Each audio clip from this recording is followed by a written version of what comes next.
Dear all, welcome to our program tonight. It's going to be a bilingual session, both in Greek and in English. So in this case, we're going to discuss about Ba'ath Party, how it has started, how it's been reformed, and its metamorphosis both in Syria and in Iraq, and how this has advanced, but also has influenced the Arab consciousness and the other populations, generally Middle East. It's good. Well, quite happy that we have with us Dr. Farouk Al-Fitian. He's the former ambassador of Iraq in Greece. He's almost 60 years member of Έχει πρόβλημα, Πολίνα. Δεν ακούμε καλά. Μας ακούτε? Δεν ακούμε καλά. Του φωνή σας δεν βγαίνει καλά. Δεν με ακούτε βγαίνει καθόλου. Πολύ αργά. Εντάξει, ακολουθήστε με και θα φτιάξει. Μέχρι τώρα, το ίδιο. Ωραία. Και μαζί μας είναι και with us is also Ali Al-Sharouk. Ali, تسمع جيد? Yes, I could hear very well. Dr. Farouk, we are on there. There is a problem. Υπάρχει πρόβλημα, δεν ακούω. So the problem. So we're going to discuss both with Dr. Al-Farouk and Ali Al-Sharouk about the Ba'ath Party. Κύριε Φαρούκ, μας ακούτε καλύτερα?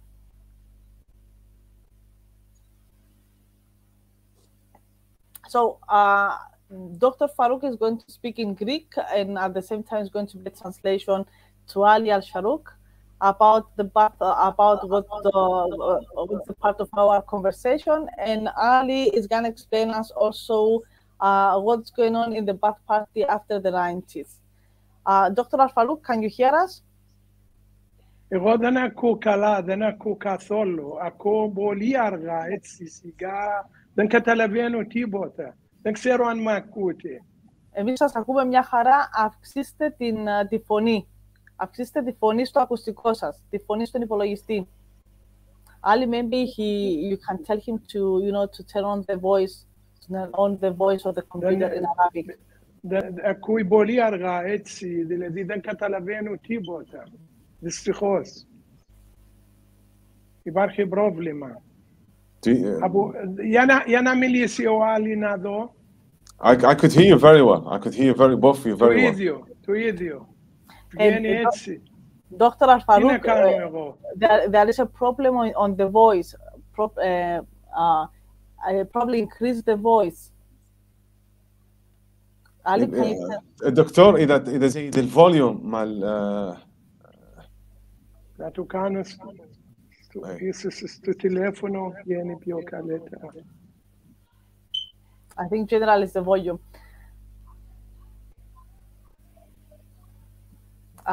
We'll let the production to discuss with Dr. Farouk. Okay. So Ali, you were born in Iraq and currently you live abroad. So you've been in Iraq since ever you started there, and actually you had a great experience with the Ba'ath youth organization and how the people they used to understand and participate in Ba'ath Party. So actually, what is Ba'ath Party for the Iraqis? Well, first of all, I wasn't born in Iraq. I was born in the United Kingdom in Newcastle, 1981. Where I lived, I say most of my life, especially during my youth time. So finished primary, high school, and then university. So yeah, going back to to talk about the Ba'ath Party is not just during like me growing up, because the Ba'ath Party goes well back. As you know, like on the 7th of April was the 75 years anniversary of the Ba'ath Party. So my experience was, let's say, from joining the Ba'ath Party, which is in 1995, till today, which I'm an active member in it. But yeah, but what kind of questions, sorry, did you have in mind? Like my experience? Τώρα μπορούμε να μιλήσουμε. Μας ακούτε? Ναι, τώρα με το iPhone. Εντάξει, ένα λεπτό να τελειώσει ο Άλλη και θα τα πούμε. Ναι, So, ναι. Ali, I mean, how was the approach? I mean, there were other parties, other political parties in Iraq, and why people and students they wanted to participate in Ba'ath Party. Okay, so during my growing up, of course, there was no any other political party. The only political party that was on force that time was the Ba'ath Arab Socialist Party. For many reasons, I don't think it's the time to debate that. Why did the youth or the student sector actually were approached by the Ba'ath Party, or they were willing to join the Ba'ath Arab Party? Because from its achievements, see, the Ba'ath Arab Party attached special importance for the students and youth at that time. In many aspects. I'll give you many examples of that. So, for example, of that, it was establishing of many new universities, schools, and education for the Iraqi students and youth. Also establishing many factories, manufacturing, all of that helped the Iraqi youth and students to kind of find jobs and to be a part of the society. Also, the Ba'ath Arab Party, from the beginning, from the start, had a saying that to guarantee the future, we need to acquire the youth to come and be a part of that and to educate them in the best modern way possible. All of that kind of helped the students and the youth to be attracted to the Ba'ath Arab Party, and also the slogan that it carried and its mission for prosperity, peace, and sovereignty of the Iraq and the Arab nation and so on. So all of that value was embraced very well into fundamental Iraqi youth and student brought up. So it became like a natural thing to be a part of it.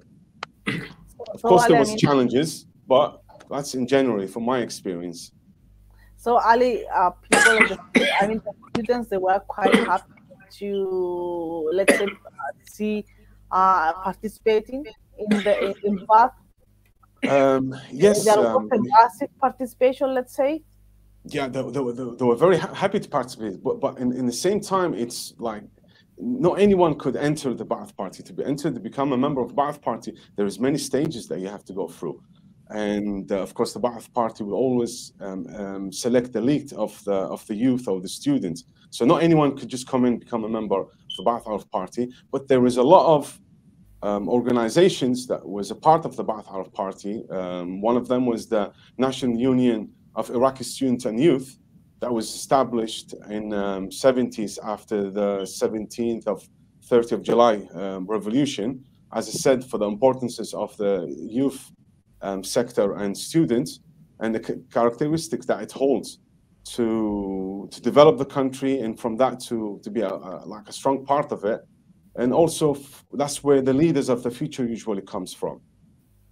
So yeah, as I say, it was open for anyone who to come from any backgrounds, because one of the articles of the Student Union of Iraq is definitely no discrimination when it comes to gender, language, or religion.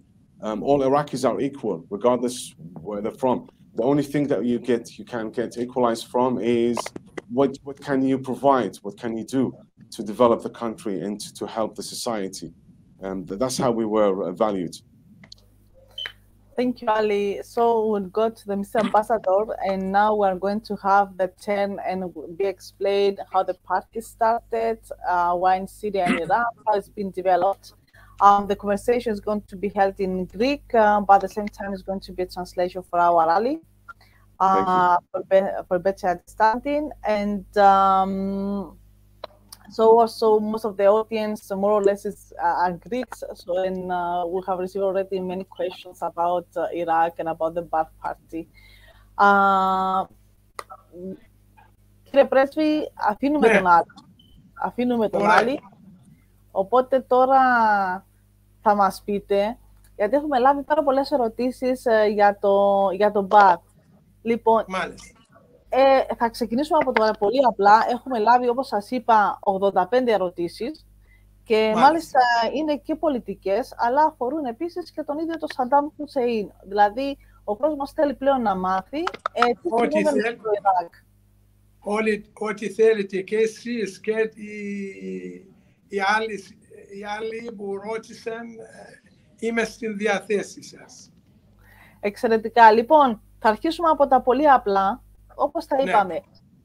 Γιατί δημιουργήθηκε το κόμμα του Μπαθ, και να σας πω, και γιατί το κόμμα αυτό άρχισε από τη Συρία και μετέπειτα πήγε στο Ιράκ. Γιατί π.χ. δεν άρχισε από την Ιορδανία, δεν άρχισε από τις χώρες ειδικής του και άρχισε από τη Συρία και μετέπειτα πήγε στο Ιράκ. Θα εξηγήσω. Πρώτα, μετά από το πρώτο παγκοσμίο πόλεμο, με την συμφωνία Σάικης-Πίκο, διάσπασαν το αραβικό έθνος σε πολλά κράτη. Σε περίπου 18 κράτη και άλλες κράτες τους έβαλαν στην επιρροή της Γαλλία και μερικοί στην επιρροή της Αγγλία. Και γι' αυτό μετά που προσπάθησαν οι Άραβες, έκαναν επανάσταση μέσα στο Ιράκ το 1921, μέσα στη Συρία του 20, στο Ιράκ εναντίον του Αγγλικού δηλαδή στρατό, και μέσα στη Συρία εναντίον του Γαλλία, στην Αλγερία, στην Αίγυπτο. Υπάρχει δηλαδή στη Τινήσια, στην Μορόκο, έγιναν μια δηλαδή προσπάθειες για να διώξουν τους Γάλλους και Άγγλους. Τότε δεν υπάρχει Αμερικάνοι μέσα στην περιοχή. Μετά από το πρώτο παγκοσμίο πόλεμο άρχισαν μερικά κινήματα.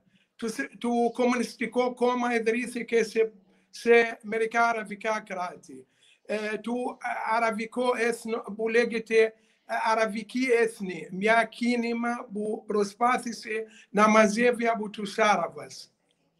Τότε στη 1936 υπάρχει δύο άνθρωποι από Συρία, σπούδαζαν στην Γαλλία και εκεί όταν σπούδασαν τη Γαλλία στη διάρκεια του δεύτερου παγκοσμίου πόλεμου άρχισαν να δουν δηλαδή πώς οι άνθρωποι προσπάθησαν να αντιμετωπίσουν τους ναζιστές και έγιναν μια κίνημα εναντίον του, δηλαδή του Χίτλερ και για να νικήσουν τον πόλεμο.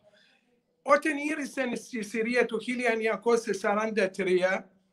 1943, τέλειωσαν οι σπουδές, ήταν ο Μισελ Αφλακ και ήταν ο Σαλάχ Αλμπιτάρ. Προσπάθησαν να κάνουν κίνημα και έκαναν μια κίνημα, λέγεται κίνημα δηλαδή του ανανεώσει του αραβικό, του έθνος. Δεν ήταν κόμμα. Σε 4 χρόνια, από 1943 μέχρι 1947, κατάφεραν να μαζεύουν μερικούς, αυτοί που σπουδάζουν, μερικοί Άραβες που σπουδάζουν στη Βηρητό, μερικοί που σπουδάζουν στη Συρία, μερικοί αυτοί είναι από Ιράκ, από Ιορδανία, από Λίβανο. Και ήταν ένας από την Ίσια, ένας από το Αλγερία. Και ιδρύθηκε τότε το κόμμα Μπαθ. Έγινε ένα συνέδριο από 3 μέχρι 7 Απρίλιο. Και το 7 Απρίλιο 1947 ιδρύθηκε το κόμμα Μπαθ, αλλά τότε ήταν το κόμμα Μπαθ Άραβι, δεν έχει σοσιαλιστικό. Στο 1954 συμμετείχε, δηλαδή έκαναν μια σαν συνεργασία και ένωση με μια κίνημα σοσιαλιστική αραβική κίνημα. Ήταν με του Ακραμ Αλ-Χουράνι, είναι Σύριος. Αυτός τότε άλλαξαν το όνομα από το αραβικό, δηλαδή το κόμμα αραβικό Μπαθ, στο σοσιαλιστικό αραβικό κόμμα Μπαθ. Έβαλαν το σοσιαλιστικό τότε. Κύριε Πρέσβη, γιατί έβαλαν το σοσιαλιστικό? Δηλαδή, επειδή Ένα λεπτό για να σας ρωτήσω. Δηλαδή, το κόμμα αυτό ξεκίνησε έχοντας μια πιο εθνική συνείδηση για τους Άραβες. Ο σοσιαλισμός πώς προέκυψε? Ο σοσιαλισμός ήταν από την αρχή, αλλά δεν ήταν στο όνομα, αλλά όταν έγινε ένωση του σοσιαλιστικό κίνημα αραβικό με το αραβικό Μπαθ, τότε άλλαξαν το όνομα και το έλαβαν Σοσιαλιστικό Αραβικό Κόμμα Μπαθ. Δηλαδή έγινε μια ένωση με το σοσιαλιστικό κίνημα του Άκραμ Αλ-Χοράνι και του Μπαθ του Μιχέλ Αφλακ και του Αλμπιτάρ και του ηγεσία του κόμμα τότε. Αυτό έγινε έτσι. Και ξεκίνησαν τότε, αλλά είπες γιατί ιδρύθηκε στη Συρία. Ιδρύθηκε στη Συρία επειδή τότε στη Συρία υπάρχει μια μεγάλη κίνημα για να απελευθερώσουν από του Γάλλους κατοχή. Και έγιναν δηλαδή, του Δαμάσκος υπάρχει πιο μεγάλη δυνατότητα και ο κόσμος υποστηρίζει τέτοια κινήματα. Και τότε ξεκίνησαν και αμέσως οι Ιρακινοί συμμέτειχαν. Μερικούς Ιρακινούς του 1951 ιδρύθηκαν ένα μέρος στο Ιράκ. Δηλαδή ανήκει στο κόμμα Μπαθ, μετά στη Ιορδανία, μετά στη Τινήσια. Δεν είναι δηλαδή ιδρύθηκε στη Συρία σαν Συριακό, ιδρύθηκε τότε σαν Αραβικό. Δεν αναγνωρίζει με τον δηλαδή συμφωνία Σάικης Πίκου που λέει τα αραβικά κράτη είναι Ιράκ, Συρία. Γι' αυτό δεν είπαν η πατρίδα Ιράκ, είπαν του Ιράκ μέρος, σαν μέρος από το αραβικό έθνος. Οπότε, και υπάρχει στο κόμμα υπάρχει δύο ηγεσίες. Το εθνική ηγεσία που αναλαμβάνει όλα τα αραβικά κράτη και τη εθνική ηγεσία που ανήκει στη χώρα που είναι, όπως το Ιράκ, τη Συρία, τη Ιορδανία, τη Τινήσια, την Αλγερία, του Σουδάν. Δηλαδή, κύριε Φαρούκ, υπήρχε ένα υπερόργανο το οποίο ασχολείται με όλο τον αραβικό κόσμο, αλλά η κάθε χώρα είχε τη δική της ηγεσία. Το κάθε Μπαθ ήταν διαφορετικό. Κάθε Μπαθ έχει, αλλά αυτή την ηγεσία έχει 2 ή 3 μέλη στη εθνική ηγεσία, δηλαδή συμμετέχουν στην εθνική ηγεσία. Σαν να είναι ένα, επειδή για να καταφέρουν κάθε κράτος να δουλεύει πως δεν μπορεί δηλαδή μια ηγεσία, εθνική ηγεσία να δουλεύει που είναι στη Βαγδάδη και δουλεύει στο Μαρόκο. Γι' αυτοί έχουν αυτές 2 ηγεσίες. Κύριε Πρέσβη, οπότε εντάξει, εμείς γνωρίζουμε το Μπαθ στη Συρία και στο Ιράκ. Πού άλλο υπήρχε Μπαθ κόμμα? Στο κόμμα υπάρχει στη Τινήσια, στην Αλγερία, στο Σουδάν και τότε στην Αίγυπτο, αλλά στην Αίγυπτο δεν ήταν τόσο μεγάλο, αλλά και στη Ιεμάν και στις άλλες αραβικές μυστικές, δηλαδή δούλεψαν στο κόλπο, αλλά με μυστικά, επειδή δεν το αναγνώρισαν οι κυβέρνησεις. Αλλά μέσα στην Αλγερία, στο Μαρόκο, τώρα αυτή τη στιγμή, υπάρχει στο Μαρόκο, στην Αλγερία, στη Τινήσια, στο Σουδάν, στη Ιεμέν και στο Ιράκ και στο Λίβανο και στη Συρία, αλλά όχι η Συρία του Ασάντ, Συρία που είναι εναντίον του Ασάντ. Κύριε Φαρούκ, όλα αυτά τα κόμματα, όλα τα Μπαθ σε αυτές τις χώρες που αναφέρατε είναι νόμιμα, δηλαδή λειτουργούν κανονικά? Είναι σε μερικά. Όπως στο Ιράκ τώρα δεν είναι νόμιμο, στη Συρία δεν είναι νόμιμο, στη Λίβανο, στην Αλγερία, στη Τινήσια, στο Σουδάν είναι νόμιμη. Και πότε απαγορεύτηκε το Μπαθ στο Ιράκ? Στο Ιράκ του 2003, μετά από τη εισβολή τους Αμερικάνους. Έβαλαν ένα νόμο που λέγεται μια λέξη, δεν ξέρω από πού την έφεραν, δηλαδή ούτε απαγόρευση, ούτε δηλαδή είναι παράνομη, είναι εκρίζωση. Εκρίζωση, δηλαδή όπως ας πούμε να του βγάλουμε από τις ρίζες τους. Δηλαδή έβαλαν αυτό το νόμο και έδιωξαν από το Ιράκ 545.000 υπάλληλοι με αυτό το νόμο. Απαγόρεψαν να δουλεύουν. Απαγόρεψαν, οι περισσότεροι αναγκάστηκαν ή μερικοί στη φυλακή ή έχασαν τη ζωή τους. Ή όπως εγώ, παράδειγμα εγώ, αναγκάστηκα να φύγω από την πατρίδα, ο άλλοι ο ίδιος. Ο άλλοι και αναγκάστηκε, επειδή είναι μπαθ, δεν μπορέσει να ζήσει στο Ιράκ.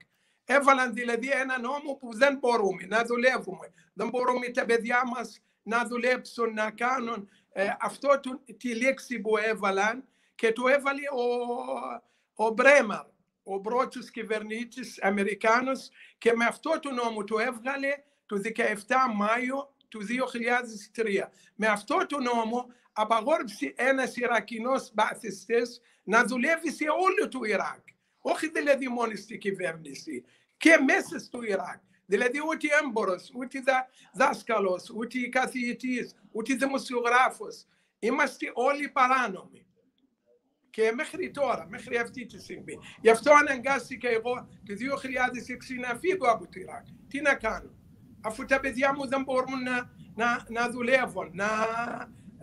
Εγώ δεν μπορώ να δουλεύω. Και αυτό αναγκάστηκαν όχι μόνο εγώ, παραπάνω από 4-5 εκατομμύρια Ιρακινοί έφευγαν από το Ιράκ. Κύριε Πρέσβη, να σας ρωτήσω κάτι. Έχουμε το κόμμα το οποίο το έχει ιδρύσει ο Μισελ Άφλακ. Ο Μισελ Άφλακ, ναι, ο Μισελ Άφλακ ήταν και χριστιανός. Μάλιστα. Μας κάνει τεράστια εντύπωση, γιατί όσοι έχουμε διαβάσει τον Άφλακ, εγώ προσωπικά είμαι θαυμάστρια του Άφλακ, δηλαδή μάλιστα, ο τρόπος που έγραψε για τη διακυβέρνησή του και είχε ένα τεράστιο ενδιαφέρον, γιατί μιλούσε και προσπάθησε να ενώσει ναι μεν τον αραβικό κόσμο, αλλά μιλάμε για πάνω από 10 αραβικές χώρες. Και μάλιστα ο ίδιος τα έβαλε και με τις μοναρχίες όσον αφορά... Μας ακούτε? Ο Μισελ Άφλακ, πρώτα του κόμμα Μπαθ, δεν υπάρχει διάφορα αν είναι χριστιανός ή είναι μουσουλμάνος ή είναι τίποτα. Αυτό ήθελα να σας ρωτήσω. Ναι. Και ο Μισελ Άφλακ που ήταν χριστιανός αρθόδοξος και χριστιανός και αρθόδοξος, αλλά το έβαλαν από την μέρα που ιδρύθηκε το κόμμα μέχρι πέθανε, ήταν ο γενικός γραμματείας του κόμμα Μπαθ. Και στο Ιράκ, του Ιράκ δηλαδή έγινε η επανάσταση. Ήρθε ο Αχμαντ, δηλαδή το κόμμα πήρε την εξουσία. Και εκείνη την εξουσία που πήρε το κόμμα, δεν έβγαλαν το Μισελ Άφλακ και έβαλαν ένας Ιρακινός γενικός γραμματείας. Αυτό που θέλω να σας ρωτήσω είναι το εξής. Εμάς μας κάνει τεράστια εντύπωση, γιατί μελετώντας το κόμμα του Μπαθ και ιδιαίτερα το πώς άρχισε με τον Άφλακ, ήταν ακριβώς ότι δεν βλέπαμε μόνο χριστιανούς ή μόνο μουσουλμάνους. Βλέπαμε μέσα χριστιανούς, μουσουλμάνους, νομίζω έχει και Εβραίους, έτσι, και έχει και Κούρδους. Κοίτα, πρώτα να είναι Άραβας ή να μην είναι Άραβας, αλλά να συμφωνήσει με την ιδεολογία του κόμμα, αμέσως δηλαδή θα τον δεχτούν να είναι μέλος του κόμμα. Υπάρχει αυτό, υπάρχει Κούρδοι, υπάρχει Αμαζίγοι, υπάρχει από Σουδάνοι, δηλαδή αυτοί που είναι από Νότιο Σουδάν που δεν είναι Άραβας. Υπάρχει μέλος στο κόμμα και έφτασαν μέχρι την ηγεσία. Μ' ακούτε?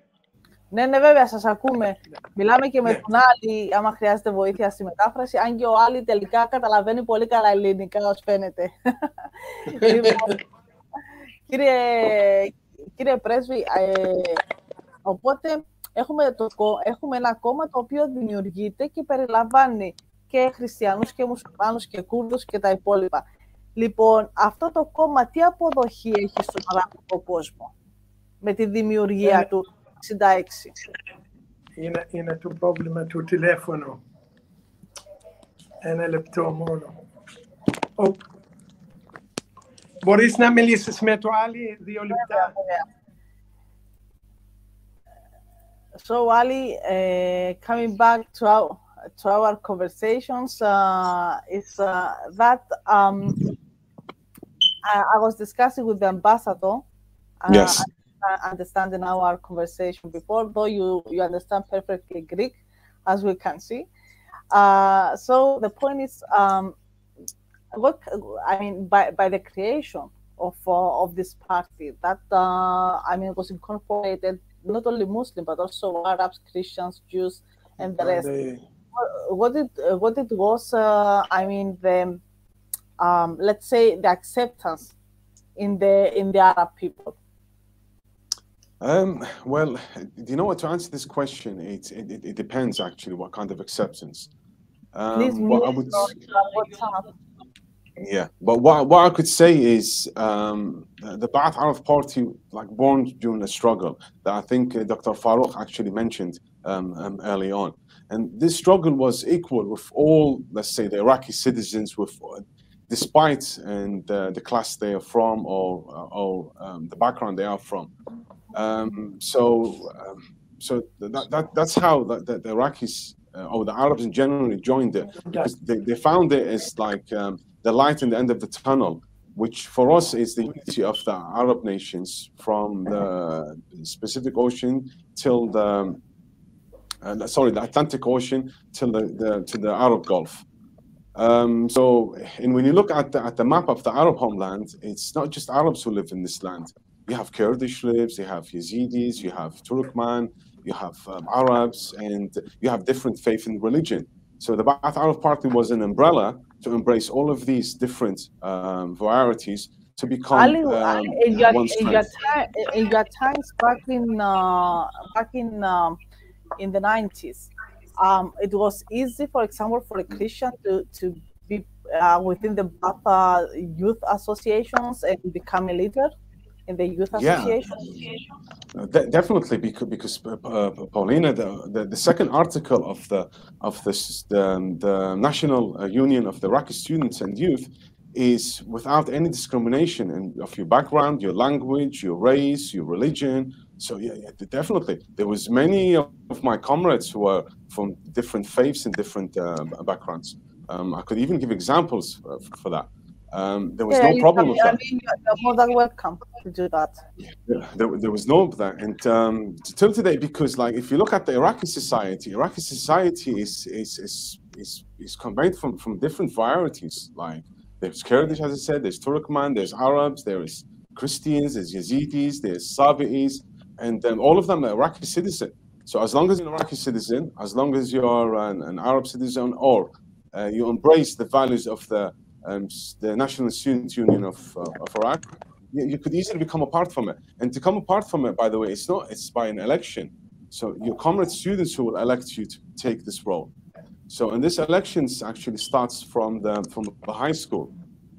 So usually any students, as I said, who they could join these elections, and the other students will elect them to become a member of the students' union, and it's like a hierarchy, and it just grows up. Yeah. Did that answer that question? Or? Yes, it was lovely. But we'll come back to you because you know, we received many questions. Also, I have my own questions about what happened between 2000 and 2003, and how the students they reacted, especially in 2006, that the party was banned. So okay, we could come back to that. Yeah, we could come back to that. Yeah, we'll be back to that. Κύριε Φαρούκ, όσον αφορά το κόμμα, ποια ήταν τουλάχιστον το κόμμα του Μπαθ, είχε και Κούρδους, είχε και Χριστιανούς και Μουσουλμάνους και οποιασδήποτε άλλες θρησκείες, ακόμη και αν δεν ήσουν Άραβας. Ήθελα να ρωτήσω το εξής. Μέσα στο κόμμα, όλα αυτές οι διαφορετικότητες όσον αφορά τη θρησκεία, όσον αφορά τη γλώσσα, όσον αφορά την καταγωγή, πώς τις αντιμετώπιζε το κόμμα του Μπαθ? Δηλαδή υπήρχε δημοκρατία, υπήρχε δημοκρατικός συγκεντρωτισμός, πώς λειτουργούσε? Κοίτα, δηλαδή ξεκίνησε το κόμμα Μπαθ από την αρχή να υπάρχει ομάδες μικρές, δηλαδή ξεκινάει, δεν γίνεται μέλος αμέσως, θέλει τουλάχιστον 3 χρόνια να εκπαίδευσει τη θεωρία του Bath με ομάδα. Αυτή η ομάδα η μικρή έχουν κάθε εβδομάδα, δηλαδή κάθε εβδομάδα μια συνάντηση. Αυτή τη συνάντηση θα κρατήσει περίπου 1 ώρα, 1,5 ώρα ή 2 ώρες. Ένα μέρος από αυτούς, ένα μέρος δηλαδή από αυτή τη συνάντηση είναι εκπαίδευση τη θεωρία Bath. Στα 3 χρόνια αυτός μπορεί δηλαδή να πάρει να γίνει μέλος στο κόμμα Bath όταν θα γράψει η ηγεσία που είναι στην περιοχή ότι λέει ότι ο Φαρούκ είναι εντάξει, συμφώνησε με την θεωρία του Bath, δεν έχει ρατσισμό, δεν είναι δηλαδή ένας μέσα στην περιοχή έχει κάτι κακό, δηλαδή να μην έχει κλέφτες, να έχει εγκληματίες. Αυτά όλα παίζουν ρόλο. Και γι' αυτό δεν λέω επειδή είμαι Bath, αλλά αυτά του έγιναν και πριν από να πάρει την εξουσία. Εγώ πήγα στο κόμμα Bath το 1964. Πήρα δηλαδή σαν μέλος μετά από 7 χρόνια. Δεν τα πήρα αμέσως. 7 χρόνια για να είμαι μέλος στο κόμμα Bath. 3 χρόνια είμαι σε μια βάση, μετά 1 χρόνο άλλη βάση, μετά 3 χρόνια σε ένα βάση για να γίνω μέλος. Και όταν γίνω μέλος θα έχω όλα τα δικαιώματα σαν να είμαι μέλος στην Εθνική Εκκλησία. Δηλαδή γι' αυτό κατάφερε το κόμμα πρώτα να μην έχει πολύ που είναι δηλαδή προδότη. Γι' αυτό είναι πάρα πολύ λίγα που έκαναν, αλλά γίνεται το εχθρό μας μέσα στο κόμμα ότι μερικοί θέλουν να είναι αμέσως δηλαδή στην Εκκλησία. Αυτό είναι δηλαδή, αυτό έπαιξε ρόλο που διάλυσε 3, 4, 5 φορές όπως έγινε στη Συρία με του Ασαντ, με του Χάφεζ Ασαντ όταν έγινε πραξικόπημα. Κύριε Φαρούκ, είναι στις επόμενες ερωτήσεις μας. Στην αρχή ο πατέρας Ασαντ, ο Χαβές Αλάσαντ, υποστήριξε τον Bath και μάλιστα το θεώρησε ότι ήταν και ένα κόμμα το οποίο θα προμόνταρε και την ενότητα των Αράβων. Μετέπειτα όμως ο ίδιος ο Ασαντ όχι μόνο τάχθηκε εναντίον, αλλά ο ίδιος μπήκε σε μια τροπή ηγεσίας και παραμέρισε τον παναραβισμό και το είδαμε αυτό ακόμη και όταν ήταν ο πόλεμος Ιράν-Ιράκ, που αντί να βοηθήσει το βοήθησε και το Ιράν. Ήθελα να ρωτήσω, στην περίπτωση της Συρίας και του Ασαντ, ήταν πιο ισχυρή θρησκεία, ότι ήταν αλαουίτης, ήταν κοντά στους Σιήτες. Πώς λειτουργήσε το κόμμα του Bath από τον Ασαντ, από την περίοδο του Ασαντ και μετέπειτα? Ναι, αυτό που ήθελα να εξηγήσω, δηλαδή στο 1960, δηλαδή μετά που κατάφερε το Bath να πάρει την εξουσία, έκανε δηλαδή μια επανάσταση στο 8 Μάρτιο του 1963 και κατάφερε να πάρει εξουσία. Και τότε στην εξουσία υπάρχει μερική ομάδα που ήταν στρατιώτες, αξιωματικές. Και αυτοί κατάφεραν να κάνουν μια ομάδα μέσα στο κόμμα και κατάφερε αυτή την ομάδα να κάνει πραξικόπημα εναντίον την Παναθηναϊκή Εκκλησία του κόμμα Bath στο 23 Φεβρουάριου του 1966. Και ήταν ο Ασαντ μέλος από αυτή, ήταν ο Σαλάχ Τζεντίδ και ήταν οι περισσότεροι δυστυχώς αλαουίτες. Δηλαδή, αλλά είχαν μέσα μερικοί άλλοι που είναι μέσα στην Εκκλησία. Και από το 1966 μέχρι τώρα, αυτοί που έκαναν το πραξικόπημα καμία σχέση έχουν με το κόμμα Bath ή μόνο με το Ασαντ. Δηλαδή, ο Χαφez Ασαντ, αυτά που έκανε στο Λίβανο, από το 1975 μέχρι δηλαδή 2006 και μετά ξαναγύρισε μετά από τον πόλεμο του Ιράκ, πάλι στη Λίβανο Κύριε Πρέσβη, δεν ακούγεστε πολύ καλά. Κύριε Πρέσβη, δεν ακούγεστε πολύ καλά.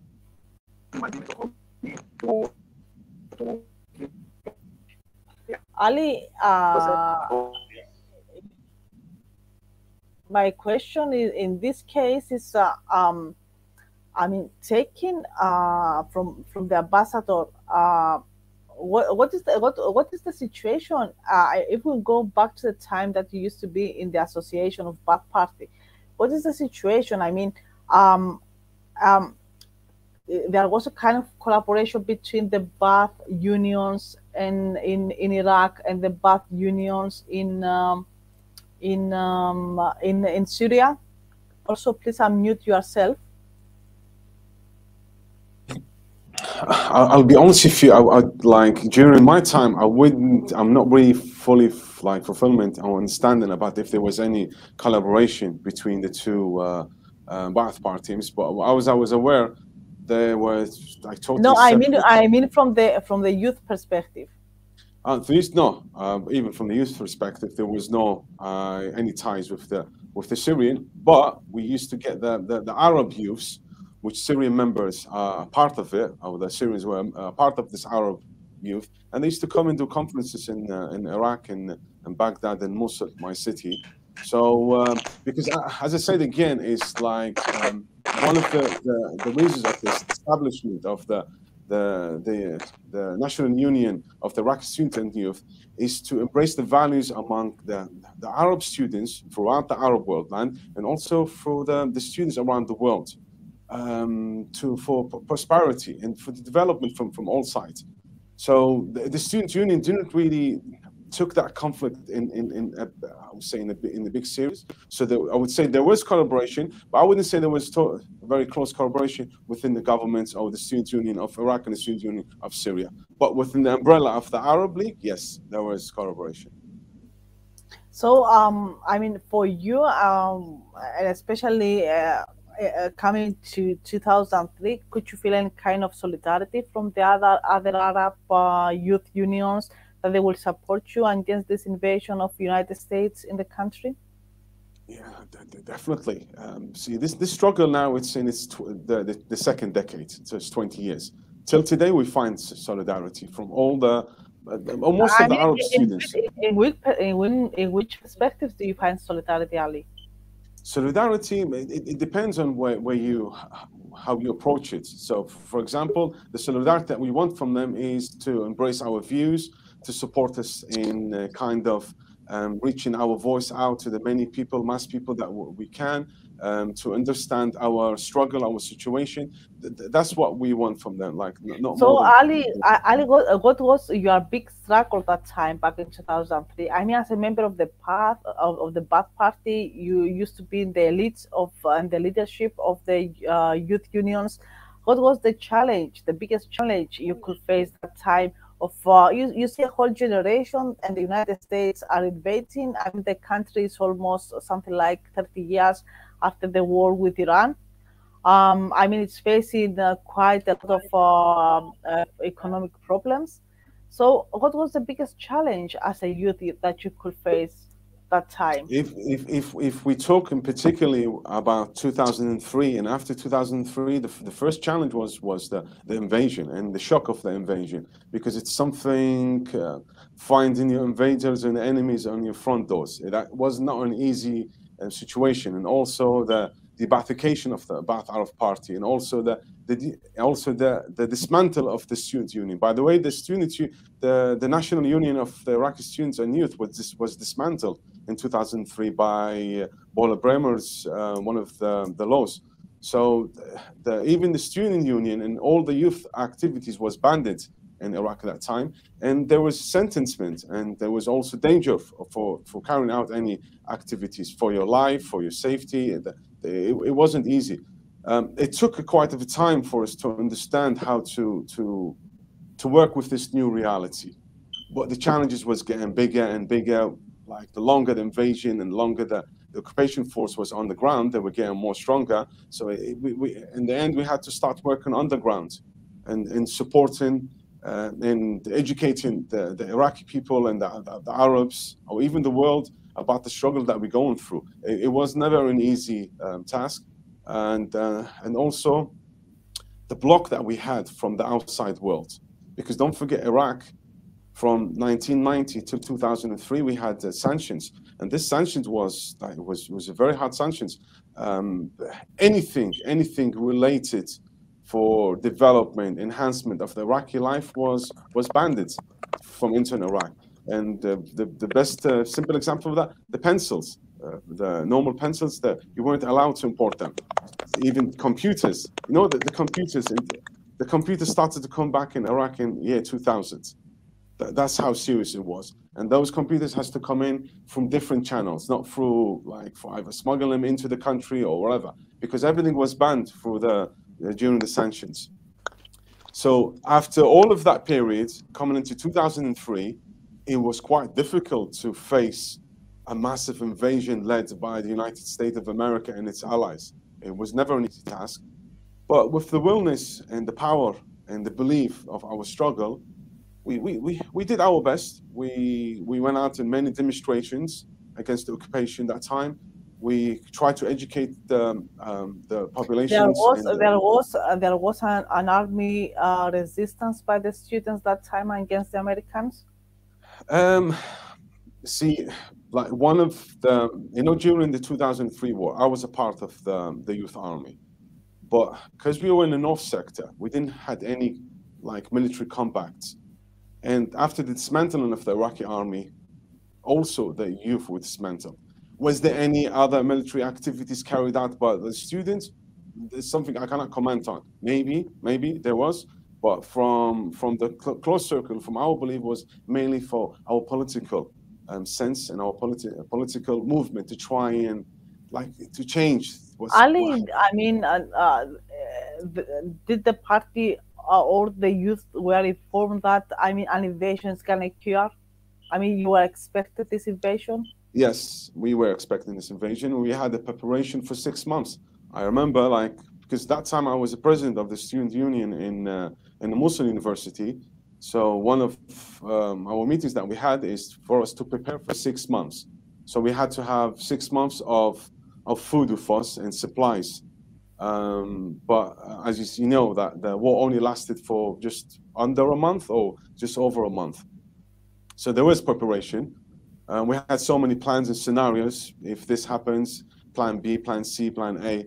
But unfortunately, as I said, the invasion force was it was so strong that it wasn't easy to kind of stop it. But as I said, the struggle is still going on till today. If anyone thinks the war on Iraq has ended, they are wrong. The war is still continuing. What do you mean still? The United States are leaving? They left some parts of the army? What's the situation there? Well, I doubt if they've left. They still have bases in Iraq, and all the bases, all Iraqis and all the world. And it's on the news anyway. In Anbar province in north of Iraq, and there is some in Balad. So the American armed presence is in Iraq, but it's not the American presence. It's the puppets that came with the American army. They're the ones. You mean the governments in Iraq? Yeah, the collaborators with the foreign invasion of Iraq. They're the ones who actually rule Iraq and control Iraq now. With the Iranian, are there any previous members of the Ba'ath that they became collaborators of the United States and they belong to the governments that they've been appointed after the invasion? Well, for people I know, no. But is there? Yes, there is many. Of course, there is many. It's a party that the number of just before the invasion was around 5 million members. So from 5 million, if you get traitors and collaborators, that I believe that's a normal thing in any society. But personally, people I know, no, I haven't experienced any of that. So your comrades, they were loyal to the ideology and the party. I hope so, and I believe so. And if they're not loyal, then, or if they're not active at the moment. I believe they are very strong supporters for us and supporter for Iraq, regardless. See, it's not about being a member of Ba'ath Party or being a member of the student union. It's being an Iraqi citizen who believes in Iraq, who believes in the faith of Iraq, who believes in humanity in general. Ali, That's the thing. Ali, how do the youth feel now? I mean, it's since 2003, United States in 2021, they said, in 2021, they said, we may leave the country, we may move on. But still, we see the occupation there. We see the governments that are appointed by the United States. We have seen many governments that actually they are coming. They're not only Sunni but also they are Shia governments as well. So, how does the current generation that lives in Iran? Well, what's the vision for Iraq? The current generation, like they are under a lot of adjustment. I'll be honest with you, because like the wealth of Iraq is one of the most wealthiest country, if not in the region and in the world. So if we go back to the struggle of the youth and students, of course they have a massive struggle. Why? Because like since 2003 till today, I could guarantee you that there's not a single university, government university that has been established. All the universities that has been established now are just fake ones. That's number one. Number two, when you talk about the health, there is no health. I was in Mosul a couple of days ago. There is not a single general hospital. So there is no work, there's no jobs, there's no factories, there is no agriculture. There is nothing for any human being to do something. So when you're a youth, you have a lot of energy. This energy needs to be advanced or taken advantage into building the country, building new hospitals, building new schools, become a teacher, become a doctor. So there's nothing like that there. A lot of the youth generation that I meet over there, all of them, they're jobless. They're just jobless. Like, if you ask me how they live it, I honestly don't know. I don't know how they operate in their daily life. It just became for them as a habit. I could say so. And that's what we want from our youth and students it's time for you guys to rise, and enough is enough. And let's start a new stage of building in Iraq. See, when you graduate, let's talk about before 2003. I was a part of it. When you graduate before 2003 as a student, if you're an engineer, you will find a factory, you will find the infrastructure to go into. If you're a doctor, a pharmacist, a dentist, you straight away get enrolled into a jobs for you. If you finish education school, you'll become a teacher. There is jobs for someone when they graduate to go to. Now, there is no any jobs for anyone to go to it.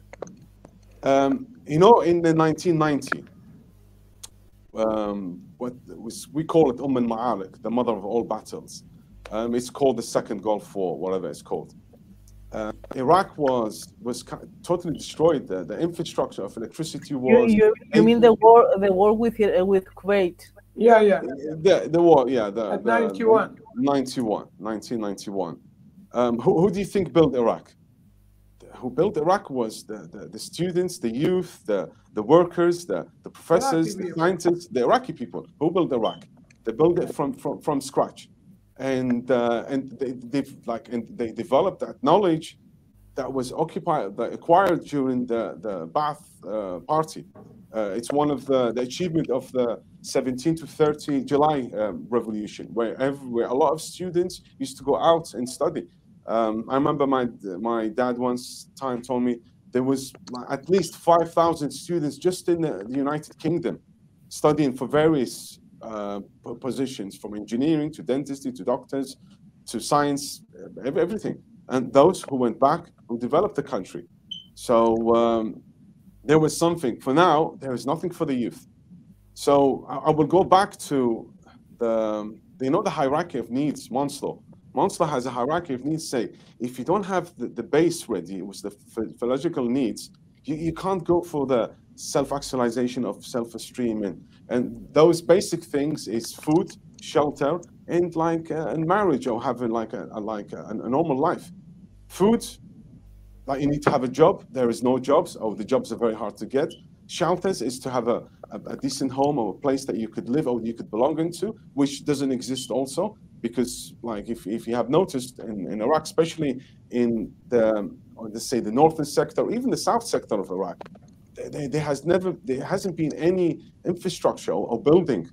And the population now at the moment in Iraq is 40 million. In 2003, the population was 22, I think 23 million. So the increase of the population was irrational, with no hospitals, no schools again, no universities. So it's a mess. It's a total mess. And the ones who should take responsible for that is the coalition force led by United States of America, who came and invaded Iraq for false accusations of obtaining weapon of mass destruction, which never exist. So yeah. But do I have? I know I gave a very dull story, but do I predict a bright future? Yes, definitely. I definitely predict a bright future. Do you see a light? Do you see a light for the return of Ba'ath Party in Iraq? The Ba'ath Party is a part of Iraq, and it's a part of its ideology. The Ba'ath Party ruled Iraq for more than 35 years and left very, very good stamps around. You could see it now if you go to Iraq. Do you know what? Like I was in Duhok like last week. I didn't go. I think it's the only country I didn't go in the region. Till today, you witness achievements from the Ba'ath Arab Socialist Party, hospitals, schools, infrastructure. Till today, you witness it. So yeah, I believe the people would welcome that. Although there is a ban at the moment in the constitution in the de-Baathification, but I believe within time that will be removed, because an ideology or an idea could never be eradicated, never. Especially ideology of the Ba'ath Party, which is it's all about prosperity, it's about unity, it's about. You were there 2-3 weeks ago. Do the people still speak about the Ba'ath Party? Well, I didn't really have the conversations a lot of people, because it's a quite a sensitive topic really to speak about at this time. You know, there is an imprisonment. Anyone who deals, anyone who talks, anyone who promotes the ideology of the Ba'ath Party. So me considering this, I didn't really, but of course there is supporters. There is supporters in every single city, to town, to a village, to a street, to a house. More than that, honestly, there is in that. If you tell me the numbers, I don't know the numbers. I don't have any surveys to guess the numbers, but you could feel it. You could feel the presence. The presence is there and will always be there. Because don't forget that the Ba'ath Arab Party wasn't re-identified by the Iraqi people. It was de-Baathification by Bola Bremer, the American rule of Iraq, and the American invasion. I was quite impressed. It was a few months ago that I have a friend that he's half Iraqi and half Syrian. So actually he came back from Syria and he got me a book of Michel Aflaq, and he said to me, you have to read it. I mean, he's coming back. So okay. that time it was the very big wandering, and I was talking with other friends here. And, I mean, they are especially in Greece, so we have a lot of people that are busy with Iraq, and in think tanks and in intelligence union, and even in our company, we have people that they are doing this kind of research and analysis up due to the market developments. So actually, they were very positive. That's why I made this question to you. They were very positive about with, Paulina, that region is the start of the civilization. Yeah, civilization of the Ashurian, the Sumerians, the Babylons, name it. It goes back to more than 6,000-7,000 years, even before Christ. So a land that like kind of embraced this kind of culture.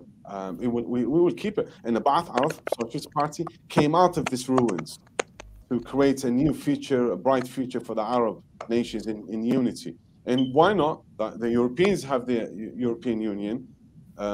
Why not the Arabs have the Arab unity? Yeah. Do you get me? So like, I don't know. I have to ask the ambassador about Mohammed bin Salman. It's a very common topic that I discussed with the ambassador, but it's going to be in Greek. Ali, we will translate that to you. Please, yeah, thank you. Okay. Cheers.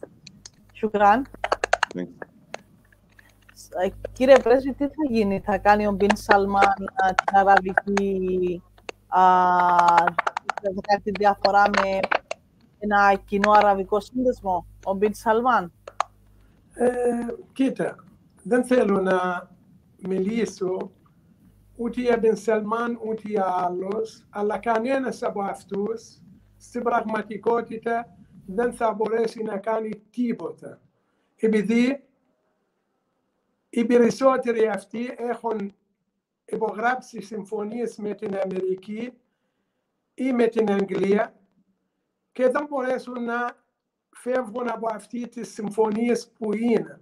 Δηλαδή από 36 μέχρι τώρα η Σαουδική Αραβία δυστυχώς τα περισσότερα χρόνια στάθηκε εναντίον του Ιράκ τότε που ήταν δηλαδή που μπορέσει να κάνει κάτι ή εναντίον την Αίγυπτο τότε τη διάρκεια του Νάσαρ ή στην τότε ενότητα Συρία-Αίγυπτο δεν στάθηκε.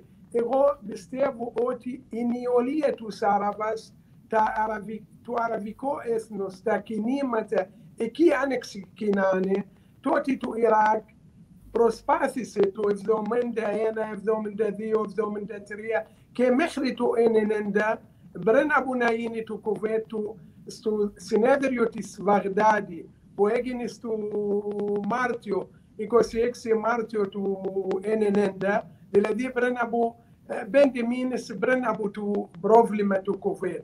Μίλησε φανερά ο Σαντάμ Χουσέιν τότε. Μίλησε φανερά ότι λέει να κόψεις το λαιμό καλύτερα από να κόψεις τα τρόφιμα από το άνθρωπος. Τότε που μας κάνουν, δηλαδή κλέβουν το πετρέλαιο δικά μας κάνουν σαν εμπάργο, πριν από να ξεκινήσει το εμπάργο και πριν από να ξεκινήσει το Ιράκ να πάει μέσα στο κουβέντ. Αυτοί δημιουργούν δυστυχώς αυτές τις χώρες σε όλα τα διάρκεια της χρόνιας δεν δούλεψαν για το αραβικό έθνος όπως δουλεύουν για δηλαδή να κρατήσουν την εξουσία μέσα στο κράτος τους. Ούτε τα περισσότερα κράτη και ιδιαίτερα στο κόλπο. Αυτά δεν έχω εμπιστοσύνη. Ίσως θα κάνει κάτι καλό για τη Σαουδική Αράβια, θα προσπαθήσει, αλλά μέχρι τώρα που είδαμε τώρα 6 χρόνια δεν είδαμε κάτι που είναι, δηλαδή αυτά που γίνονται στη Συρία και στο Ιράκ, τι έκαναν? Έκαναν τίποτα, κατάφεραν να επιστρέψουν μια οικογένεια από τους προσφύγες που έφευγαν. Τώρα έχουμε παραπάνω από 7 εκατομμύρια πρόσφυγες Σύριους και 5,5-6 εκατομμύρια Ιρακινοί. Κατάφερε μια αραβική κυβέρνηση να κάνει επιρροή εναντίον της κυβέρνηση του Ιράκ και της Συρία και να επιστρέψουν μια οικογένεια, όχι 1 εκατομμύριο, ούτε μια οικογένεια. Οι περισσότεροι τώρα, η Ευρώπη αντιμετωπίζουν προβλήματα και ιδιαίτερα η Ελλάδα μετά από το 2014. Έφτασαν χιλιάδες μετανάστες από Συρία και από το Ιράκ. Για ποιο λόγο? Επειδή οι κυβέρνησεις δεν δούλεψαν καλά, δούλεψαν εναντίον του λαού. Και καμία αραβική κράτη, ούτε η Αίγυπτο, ούτε η Συρία, ούτε η Σαουδική Αράβια, ούτε η Κατάρ, ούτε η Κουβέτ προσπάθησε να πιέσει το κυβέρνηση του Ιράκ, η κυβέρνηση του Ασάντ να σταματήσει αυτή δηλαδή τις επέθυσεις εναντίον της πόλης που είναι μέσα στη Συρία, όπως Χόμς, Χαλάμπ, Χάμα, Έντλεπ, οι περισσότερες πόλεις. Και στο Ιράκ, όπως Φαλούτζα, Μούσελ, Τικρίτ, τα περισσότερα... Κύριε Φαρούκ, εσείς ως Ιρακινός και Ιρακινοί μετά την εισβολή του 2003 βρήκαν αλληλεγγύη από τις μοναρχίες του κόλπου? Όχι, δυστυχώς. Εγώ παράδειγμα, εγώ ήμουν πρέσβης στην Ελλάδα μέχρι 2003, μέχρι την εισβολή. αποφάσισα να μην μείνω στην Ελλάδα, να γυρίσω στην πατρίδα μου. Επειδή πιστεύω ότι αν θα μείνω έξω δεν θα είναι καλά. Σαν πατριώτης πρέπει να γυρίσω στην πατρίδα, να δουλεύω, να προσπαθήσω να κάνω αγώνα για να καταφέρω, όχι μόνο εγώ και οι άλλες που είναι μέσα. Και δυστυχώς τότε που έγινε μια προσπάθεια, όχι μόνο μια προσπάθεια, μερικές προσπάθειες για να μας σκοτώσουν, για να μας καθαρίζουν, προσπάθησα να βρω ένα κράτος στα αραβικά κράτη να μείνω, δεν βρήκα. Πήγα, δεν λέω ονόματα, πήγα σε 2 κράτη, δεν μου άφηναν σε ένα κράτος έμεινα 48 ώρες στο αεροδρόμιο, μέχρι να έρθει μια αεροπλάνο να πάω σε άλλο κράτος. Και στο Ιράκ δεν μπορώ να γυρίσω. Και αναγκάστηκα, ευτυχώς, που διάλεξα την Ελλάδα και έζησα στην Ελλάδα από 2007 μέχρι τώρα. Και είμαι περήφανος από αυτή τη χώρα που ειλικρινά νιώθω σαν είμαι Έλληνας και τώρα έχω ελληνική υπηκότητα και θεωρώ ότι είναι πατρίδα μου όπως το Ιράκ είναι πατρίδα, η Ελλάδα τώρα πατρίδα. Το ίδιο ο Άλλη γιατί έφυγε στην Αγγλία. Όχι μόνο Άλλη, χιλιάδες, εκατομμύριο. Δεν βρήκαμε ένα κράτος. Ναι, η Συρία άνοιξαν τη χώρα, αλλά όταν άρχισε ο Ιρακινός είναι πλούσιος πάντα και έχει λεφτά. Ξούδεψαν τα λεφτά, μόλις τέλειωσαν τα λεφτά, αναγκάστηκαν να φύγουν. Γιατί δεν υπάρχει μια βοήθεια από την κυβέρνηση, ούτε από τη Συριακή κυβέρνηση, ούτε από το Κουβέτ, ούτε από Σαουδική Αραβία, ούτε από Κατάρ, ούτε από... Δεν υπάρχει αυτή την... Δηλαδή όπως έκαναν οι ευρωπαϊκές χώρες, όπως η Γερμανία, όπως η Ελλάδα, όπως η Σουηδία, όπως η Φιλανδία, που άνοιξαν χώρες για αυτούς τους πρόσφυγες και του έδωσαν σπίτια, έδωσαν λεφτά, μπορούν να πάνε στα νοσοκομεία. Εκεί στα άλλα κράτη όχι. Για να πάω σε ένα νοσοκομείο πρέπει να έχω λεφτά για να πληρώσω για να πάω. Όταν δεν έχω δουλειά, δεν έχω λεφτά, τι να κάνω? Θα πεθάνω. Θα μου διώξουν. Αυτό είναι. Κύριε Πρέσβη, είχαμε πολλές ερωτήσεις και μας ρωτάει και ένας ακροατής για τη στάση που είχε ο Σαντάμ Χουσέιν απέναντι στους Κούρδους. Ρωτάει ο τηλεθεατής, επειδή είχε κατηγορηθεί τον Μπάθα και για διάφορα γεγονότα τα οποία συνέβησαν στο βόρειο του Κουρδιστάν, γιατί υπήρχε αυτή η αντιμετώπιση απέναντι στους Κούρδους, αλλά και από την πλευρά του Μπάθ. Πώς αισθανιζόταν τους Κούρδους? Δηλαδή, θεωρούσε ότι οι Κούρδοι είχαν αποσχιστικές τάσεις και από την άλλη πλευρά, για αυτά τα οποία κατηγορείται τον Μπάθ, για σφαγές αμάχων, για επιθέσεις σε Κούρδους, ιδιαίτερα από τη δεκαετία του 80 και μετέπειτα. Πώς θα το χαρακτηρίζατε? Κοιτάξτε, πρώτα, να γυρίσουμε πίσω. Η επανάσταση του Ιράκ έγινε το 1968. Το Μπάθ έβαλε δηλαδή μετά από ένα μήνα, Ιούλιο του 1968, Αύγουστο του 1968, έβαλε ανακοίνωση να κάνει, δηλαδή έβαλε σαν ένα νόμος που είναι όλα τα κόμματα είναι ελεύθερα, εκτός που ανοίγουν σε άλλη κράτη που είναι εχθροί μας. Ας πούμε, ένα κόμμα που ανοίγει στην Αμερική, ή στην Αγγλία, ή στο Ισραήλ. Αυτά δεν είναι. Άλλα κόμματα Ιράκινα, όπου να είναι ελεύθερος να δουλεύουν. Μέχρι το Κομμουνιστικό Κόμμα, μέχρι τους Κούρδους. Κατάφερε να φτάσει στο 11 Μάρτιο του 1971, δηλαδή μετά από 3 χρόνια, έκανε μια συμφωνία με τους Κούρδους και τους έδωσαν αυτονομία, που δεν τα έδωσε καμία κυβέρνηση πριν, ούτε στο Ιράκ, ούτε στη Συρία, ούτε στη Τουρκία, ούτε στην Περσία. Το 1971 είχαν αυτονομία στο Κουρδιστάν, του Ιράκ, που είναι Σουλεϊμανία και Αρμπίλ και Ντούκ, 3 μοναρχίες. αυτού τη αυτονομία έχουν δικά τους κυβέρνηση, σαν δηλαδή περιφερειακή κυβέρνηση. Έχουν δικά τους γλώσσα, ελεύθερα να μιλήσουν, να σπουδάζουν μέσα στα σχολεία με την κουρδική γλώσσα. Αυτή δεν υπάρχει σε καμία χώρα εκτός του Ιράκ. Αλλά δυστυχώς τα δύο κόμματα, και ιδιαίτερα τότε ο Μπαραζάνι, ο πατέρας, και ήταν μαζί με το Ταλαμπάνι ίδια χώρα. Να πούμε για τους τηλεθεατές ότι ο Μπαρζανί είναι ο πρόεδρος του Κουρδιστάν. Ναι. Όχι ο Μασούτ, ο πατέρας. Ο Μουσταφα τότε που υπόγραψε τότε στη συμφωνία του 11 Μαρτίου του 1971, αυτή δηλαδή δυστυχώς όταν έγινε την πόλεμο με την Ισραήλ του 1973 και πήγε τότε το Ιρακινό στρατό για να βοηθήσει τη Συρία και τον Αίγυπτο μέσα σε αυτό το πόλεμο να συμμετέχει, τότε ο Μπαραζάνι έκανε σαν που έλεγε επανάσταση. Για ποιο λόγο? Αφού πήρε αυτονομία, πήρε ό,τι θέλει. Και δυστυχώς άνοιξε ένα πόλεμο εναντίον του κυβέρνηση. Δεν ξέρουμε. Εγώ είμαι βέβαιος ότι αυτός δεν ήθελε, αλλά ήταν με επιρροή από έξω να εμποδίζουν την κυβέρνηση του Ιράκ.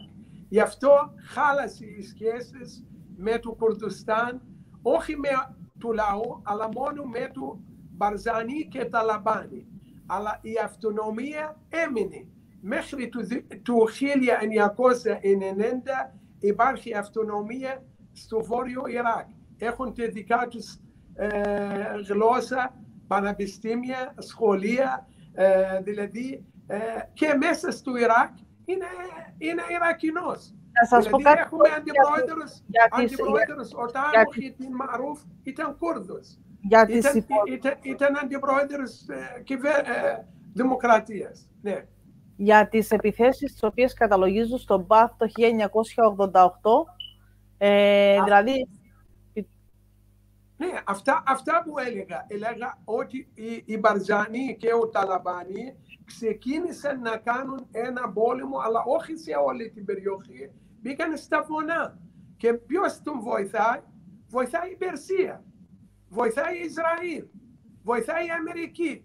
Δηλαδή δεν βοηθάει κανένα Άραβας. Δεν βοηθάει κανένα Ιρακινός.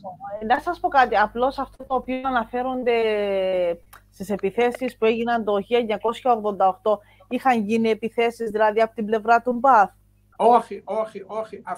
Αυτά είναι μια προπαγάνδα και αν θέλεις αύριο να σου στείλω τα στοιχεία που ήθελαν. Τότε ήμουνα πρόξενος εδώ στην Αθήνα, τότε το 1988. που έγινε στο Χαλάπια και στείλαμε δημοσιογράφους Έλληνες, 10 δημοσιογράφους. Εγώ τα έστειλα. Και από Τανία, από Ελευθεροτροπία και τότε ήταν ΕΡΤ και ΙΕΝΕΤ. Δεν υπάρχει αυτά τα περισσότερα κανάλια. Και από τους δημοσιογράφους που έφευγαν και πήγαν εκεί και έγραψαν πως η επίθεση έγινε σε περιοχή και σε πόλεις που ήταν στη επιρροή τη κυβέρνηση του Ιράκ. Η επίθεση ήρθε από την Περσία και οι έρευνες που έκανε ο ΟΕ και που έκανε η Γερμανία και η Σουηδία έλεγαν ότι αυτά τα χημικά όπλα δεν τα έχει το Ιράκ. Αυτά τα χημικά όπλα που έριξαν εναντίον του Χαλάπια, γιατί να χτυπήσει το Χαλάπια με χημικά όπλα που ήταν στην επιρροή του? Αν θέλει να χρησιμοποιήσει χημικά όπλα, να τα χρησιμοποιήσει σε μια περσική πόλη. Γιατί να χρησιμοποιήσει σε μια πόλη που είναι στα χέρια μου και οι άνθρωποι είναι μαζί μου? Είχε χημικά όπλα ο Σαντάμ Χουσέιν? Έχει και αυτά δεν είναι τότε του 88. Έχει αυτά δεν είναι, αλλά δεν τα έχει χρησιμοποιήσει. Τα έχει αναφέρει και όταν μετά από 98, μετά από 91, που ήρθαν οι άνθρωποι του ΟΕ και τότε ήμουν στο Υπουργείο Εξωτερικών και πήγαν και έξεραν που είναι, δηλαδή του Ιράκ ανακοίνωσε ότι έχω αυτά τα όπλα για να αποφεύγει από αυτή τη, δηλαδή που λένε ότι του Ιράκ χρησιμοποιήσει αυτά τα όπλα στο Χαλάπτια και του πήγαν εκεί και έδειξαν ποια χημικά όπλα που έχουμε και τον κατάστρεψαν στο 1994 μέσα δηλαδή που ήρθαν οι άνθρωποι του ΟΕ τότε στο Ιράκ για να αρχίσει τη συμφωνία ανταλλαγή τρόφιμα και φάρμακα με το πετρέλαιο. Τότε εκεί έχουμε το εμπάργκο. Κύριε Φαρούκ, ποια είναι η άποψη του Μπαθ όσον αφορά το θεσμό της βασιλείας? Ο βασιλιάς στο Ιράκ έφυγε το 1953. Το 58, συγγνώμη. Ναι, το 14 Ιούλιο του 58. Λοιπόν, ποια είναι η άποψη του Μπαθ? Τότε του Μπαθ, επειδή δεν είναι εναντίον του βασιλιάς σαν βασιλιάς, αλλά εναντίον του κυβέρνηση του Ιράκ, που τότε συμμετέχε σε μια συμμαχία Τουρκία, Ιράκ, Περσία, Πακιστάν. Αυτό που λέγεται συμμαχία Βαγδάτη. Και αυτή τη συμμαχία έδειχνε ότι αυτή είναι, δηλαδή δεν είναι αυτή η κράτη που έθελαν, είναι από επιρροή της Αγγλίας. Και το συμμαχία Βαγδάτ που λέγει στα αραβικά Χελφ Βαγδάτ, αυτά δηλαδή τα κράτη, Τουρκία, Ιράκ, Περσία, Πακιστάν. Οι 4 χώρες τότε είναι με επιρροή της Αγγλίας. Δηλαδή η Αγγλία αυτή έβαλε δηλαδή αυτή τη συμμαχία για συμφέροντα της Αγγλίας, όχι συμφέροντα του Ιράκ, ούτε συμφέροντα δηλαδή τη Συρία ή συμφέροντα του Ιορδανία ή συμφέροντα. Είναι για συμφέροντα της Αγγλίας. Γι' αυτό όταν έγινε επανάσταση εναντίον του, δεν ήταν εναντίον του βασιλιά σαν άνθρωπος, αλλά εναντίον τη κυβέρνηση που κυβερνάει. Τότε ο πρωθυπουργός λέγεται Νούρι Αλ-Σαΐντ και έγινε αυτή την επανάσταση να αποφεύγει του Ιράκ από τη συμμαχία Βαγδάτη, δηλαδή να αποφεύγει από την επιρροή της Αγγλίας. Και τότε έχουμε στο Ιράκ υπάρχει δηλαδή η πρεσβεία της Αγγλίας στο Ιράκ, αυτή κυβερνάει τη χώρα. Δηλαδή όπως τώρα ο πρέσβης της Περσία κυβερνάει το Ιράκ, ο πρέσβης της Αγγλίας πριν από την επανάσταση του 1958, αυτός λέει στον πρωθυπουργό να κάνεις αυτό, να κάνεις αυτό, να πάρεις. Γι' αυτό δεν είχαμε ανεξαρτησία όπως λέμε το Ιράκ είναι ανεξάρτητος. Γι' αυτό έγινε τη επανάσταση και τότε το Μπαθ υποστήριξε αυτή την επανάσταση. Κύριε Φαρούκ, όσον αφορά το θάνατο, τη δολοφονία του Σαντάμ Χουσέιν. Ναι. Λοιπόν, ως παθιστής, πώς νιώθετε γι' αυτό? Κοιτάξτε, εμείς λέμε ή δεν λέμε, χάσαμε πόλεμο, δεν χάσαμε επειδή είμαστε αδύναμοι ή ο κόσμος δεν μας υποστήριξε. Κατάφεραν οι Αμερικοί με 32 χώρες και δυστυχώς μέσα σε αυτές τις χώρες παραπάνω από 6 αραβικές χώρες. 6-7 αραβικές χώρες συμμετείχαν με στρατό, με αεροπλάνο και μέσα σε αυτούς ήταν η Περσία. Η Περσία στάθηκε μαζί με την Αμερική και το Ισραήλ για να καταστρέψουν το καθεστώς του Ιράκ. Και για το Ιράν μπορώ να καταλάβω γιατί δεν ήθελε ένα δυνατό Ιράκ. Ιράν δεν ξεχνάει. Το Ισραήλ γιατί? Κοίταξε, όλοι δεν ξεχνάνε ότι το Μπαθ, αν θα παραμείνει ένα ανεξάρτητος, ένα δυνατός και με ηγεσία του Σαντάμ Χουσέιν, θα καταφέρει και κατάφερε, όχι θα καταφέρει, κατάφερε να αποδείξει τη θεωρία του Χουμαϊνί τότε που ξεκίνησε το 80 και λέει θα φτάσω μέχρι το Μορόκο και θα είναι η επανάσταση του Ισλάμ από το Μορόκο μέχρι την Ινδία. Δηλαδή όχι μόνο τα αραβικά κράτη και τις Ισλαμικές χώρες. Τότε που λέει η επανάσταση μέχρι τη θάνατο, το σύνθημα που έβαλε ο Χουμαϊνί. Και ξεκίνησε το Ιράκ, όταν κατάφερε το Ιράκ να σταματήσει, δηλαδή σίγουρα θα σταθεί με οποιαδήποτε δύναμη που θα καταφέρει να καταστρέψει αυτό το καθεστώς. Για το Ιράν αντιλαμβάνομαι την αντιπαλότητα που υπάρχει και με τον πόλεμο του 80-88. Το Ισραήλ όμως γιατί δεν ήθελε τον Μπαθ? Το Ισραήλ δεν έστειλε τον Μπαθ επειδή δεν αναγνώρισε το Ισραήλ και πάντα το Μπαθ είναι το πρώτο ζήτημα, είναι το Παλαιστινιακό ζήτημα.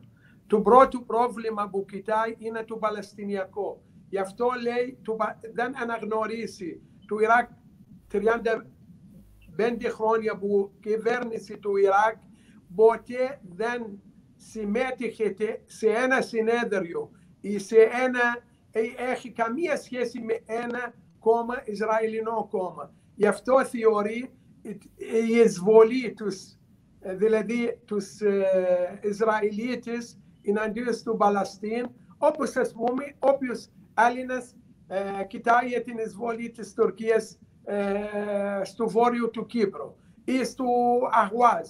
Όποιος ένας από το Αχουάζ Άραβας δεν θεωρεί ότι η Αχουάζ είναι ανήκει στην Περσία. Επειδή οι Βρετανοί τη έκοψαν και τα έδωσαν στην Περσία. Το Ιράκ και το κόμμα Μπαθ, όχι το Ιράκ, το κόμμα Μπαθ θεωρεί ότι το Παλαιστινιακό ζήτημα και οι Παλαιστίνοι ανοίγουν στις Παλαιστίνιους και γι' αυτό ήταν σύνθημα την απελευθέρωση της Παλαιστίνης. Γι' αυτό το Ιράκ συμμετείχε σε οποιαδήποτε ενεργεία εναντίον τότε του Ισραήλ και συμμετείχε στο πόλεμο του 1973 και όταν του Ισραηλίτες συμμετείχαν, έξερε ότι συμμετείχε εναντίον του Ιράκ, έστειλε τότε πυράβλους εναντίον του Ισραήλ. Αυτό είναι φανερά. Δηλαδή αυτό του Ισραήλ θέλει, γι' αυτό βοηθάει τους Κούρδους να πάρουν την ανεξαρτησία, για να αδυναμώσουν το Ιράκ, να αδυναμώσουν την κυβέρνηση του Ιράκ. Το Ιράκ ούτε του θέλουν οι κυβέρνησεις που ανοίγουν στην Αμερική, στην Βρετανία, ούτε του θέλουν οι Ισλαμιστές που ανοίγουν στους αδελφών μουσουλμάνων ή οι Ισλαμιστές που ανοίγουν στο Χουμαϊνί. Γιατί αυτός είναι σοσιαλιστικό αραβικό κόμμα που δεν πιστεύει με τη θεωρία ούτε με Σουνίτες ούτε με Σουίτες. Είναι Άραβας, πιστεύει με την εθνική με την ενότητα του Άραβας, με εθνικότητα του Άραβας. Δεν τους ενδιαφέρει να είναι χριστιανός, μουσουλμάνος, Σιήτης, Σουνίτης. Πρώτα να είναι πολίτης, να είναι καλός πολίτης, δουλεύει για την πατρίδα του, πιστεύει με την πατρίδα του. Έτσι δουλέψαμε. Γι' αυτό δουλέψαμε στη διάρκεια του εμπάργου να φανταστείς ότι του διπλωμάτης που είναι στη Υπουργείο Εξωτερικών και δουλεύει ένα μήνα για να πάρει $50 και δεν έλεγε ότι όχι, δεν θα δουλέψω. Επειδή εμπάργο, τι να κάνει, η κυβέρνηση δεν έχει αυτή τη στιγμή λεφτά. Πρέπει να τους υποστηρίξουμε και γι' αυτό καταφέραμε μετά από 3, 4, 5, 6 χρόνια να έχουμε δηλαδή σαν λίγο δηλαδή κατάφερε το Ιράκ να ανοίξει πόρτες σε άλλες χώρες και να ξαναγίνει την ανάπτυξη ξανά από το 1998 μέχρι δυστυχώς έγινε την εισβολή του 2003. Αλλά πριν από την εμπάργο, να κοιτάξεις στο Ιράκ, όπως έλεγε ο Άλλη, τα πανεπιστήμια. Εγώ ήμουνα του 1974 γραμματείας του Υπουργός anotetis pedias. Xeres posa fititis externum ya olus to cosmos nas pudazo sin amerigis sin anglia sigali. Kafi chrono 3 hiliades. Afti butilius antana panabistimia. Ya nas pudazon na bisrepsun mita abutes alachronia na ina echon dictora isti fisiki istin odondiatros i yatros i engineering diladi ina se olata ekbedefsi ke kataferame na echo medicatesera panabistimia se diladi itan monotris panabistimia to Mosul panabistimia Baghdadi panabistimia Basra tu evdomen da benti tu evdomen da opto anixame τέσσερα καινούρια πανεπιστήμια. Θέλω να ρωτήσω τον Άλλη για αυτά τα θέματα. Το θέλω. Άλλη, Ναι. Ali, I would like to ask, ask what the ambassador mentioned to us. What was the situation that time? During the assassination of Saddam Hussein, what was the feeling, especially to youth, and how did you expect that's gonna occur in a very dramatic way, and how it happened to you that received this assassination? Please unmute yourself. Did we expect that going to happen? No. In the way that not really. No, not really. But I would say something like in that for history. In history, in the future, will show that Saddam's death just brought more legacy for his existing legacy. You will see one day, and you might meet in the future and see that there will be a statue of Saddam in every city of Iraq. Why? Because Saddam Hussein, yes, we are very optimistic, Ali.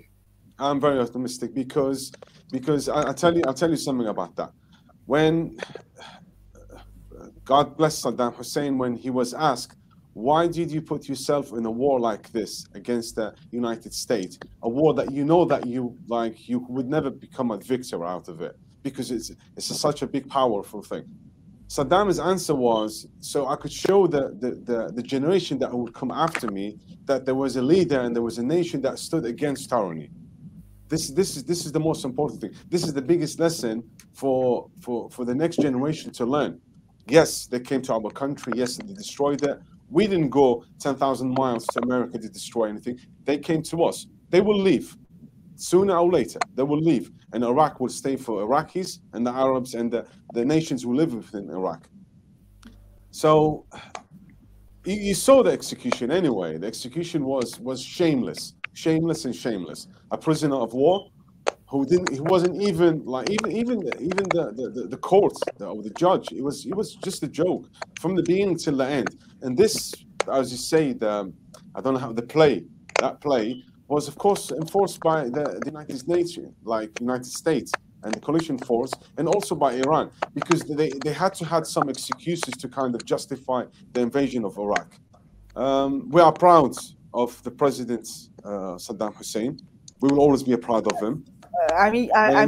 You say that it was a kind of revenge from the part of Iran against Saddam because of the invasion of the war between the two countries. It came 20 years after all to revenge against Saddam. Well, do you know what? Just the revenge could sometimes wrap the type of personality, because you know that the revenge is not for the brave. The revenge is for the weak thing. You don't revenge with death and other death, and especially the death of the president of Iraq and the general secretary of the Ba'ath Arab Socialist Party. It was a big thing, but again, Saddam wasn't alone to be assassinated. There was many of his comrades, many of the Ba'athis who went the same route. As you know, in Iraq, more than 180,000, maybe more, definitely not less, Iraqi Ba'athis have been assassinated. So Saddam, he's the commander, he's one of them. And all of their souls are all secret for us. And every single soul of Iraqi soul, a human soul, they're all secret for us. And I hope one day this execution and all of that will end, because we only want peace, peace within ourselves and So, peace I within mean, the Ali, people in that that. that time, how did you face that? I mean, what was the feeling I was, coming from it was very, it was very upsetting. How did the youth think? It was a sad day. And by the way, till every single day, every single memorial of that day, because it's a day that you could never ever miss. It's the day of the first day of the Eid, the Islamic Eid. They call it the big Eid, and it is also it was, I think, before New Year, or the New Year's Eve, or the day before New Year's Eve. So even the day that is something that you will always remember. Like, so that memory and that legacy will stay for long, long to come. Like see, I don't want to put a comparison actually, but the same like Nelson Mandela, like Gandhi in India, South Africa, like all of these. Jivara still lives with us, regardless of his when he died and how he died. So these symbols of leaders who fought tyranny and wanted prosperity and independence for their countries and for the states. Sometimes you pay such a what do you call it? Pay, like it could be death, martyr, or anything like that. So, it's another question that comes to my mind and to other friends' minds. When we say that Bath was built in Pan-Arabism and the common Arab consciousness and the feeling of being united, not only under national but also under social perspectives.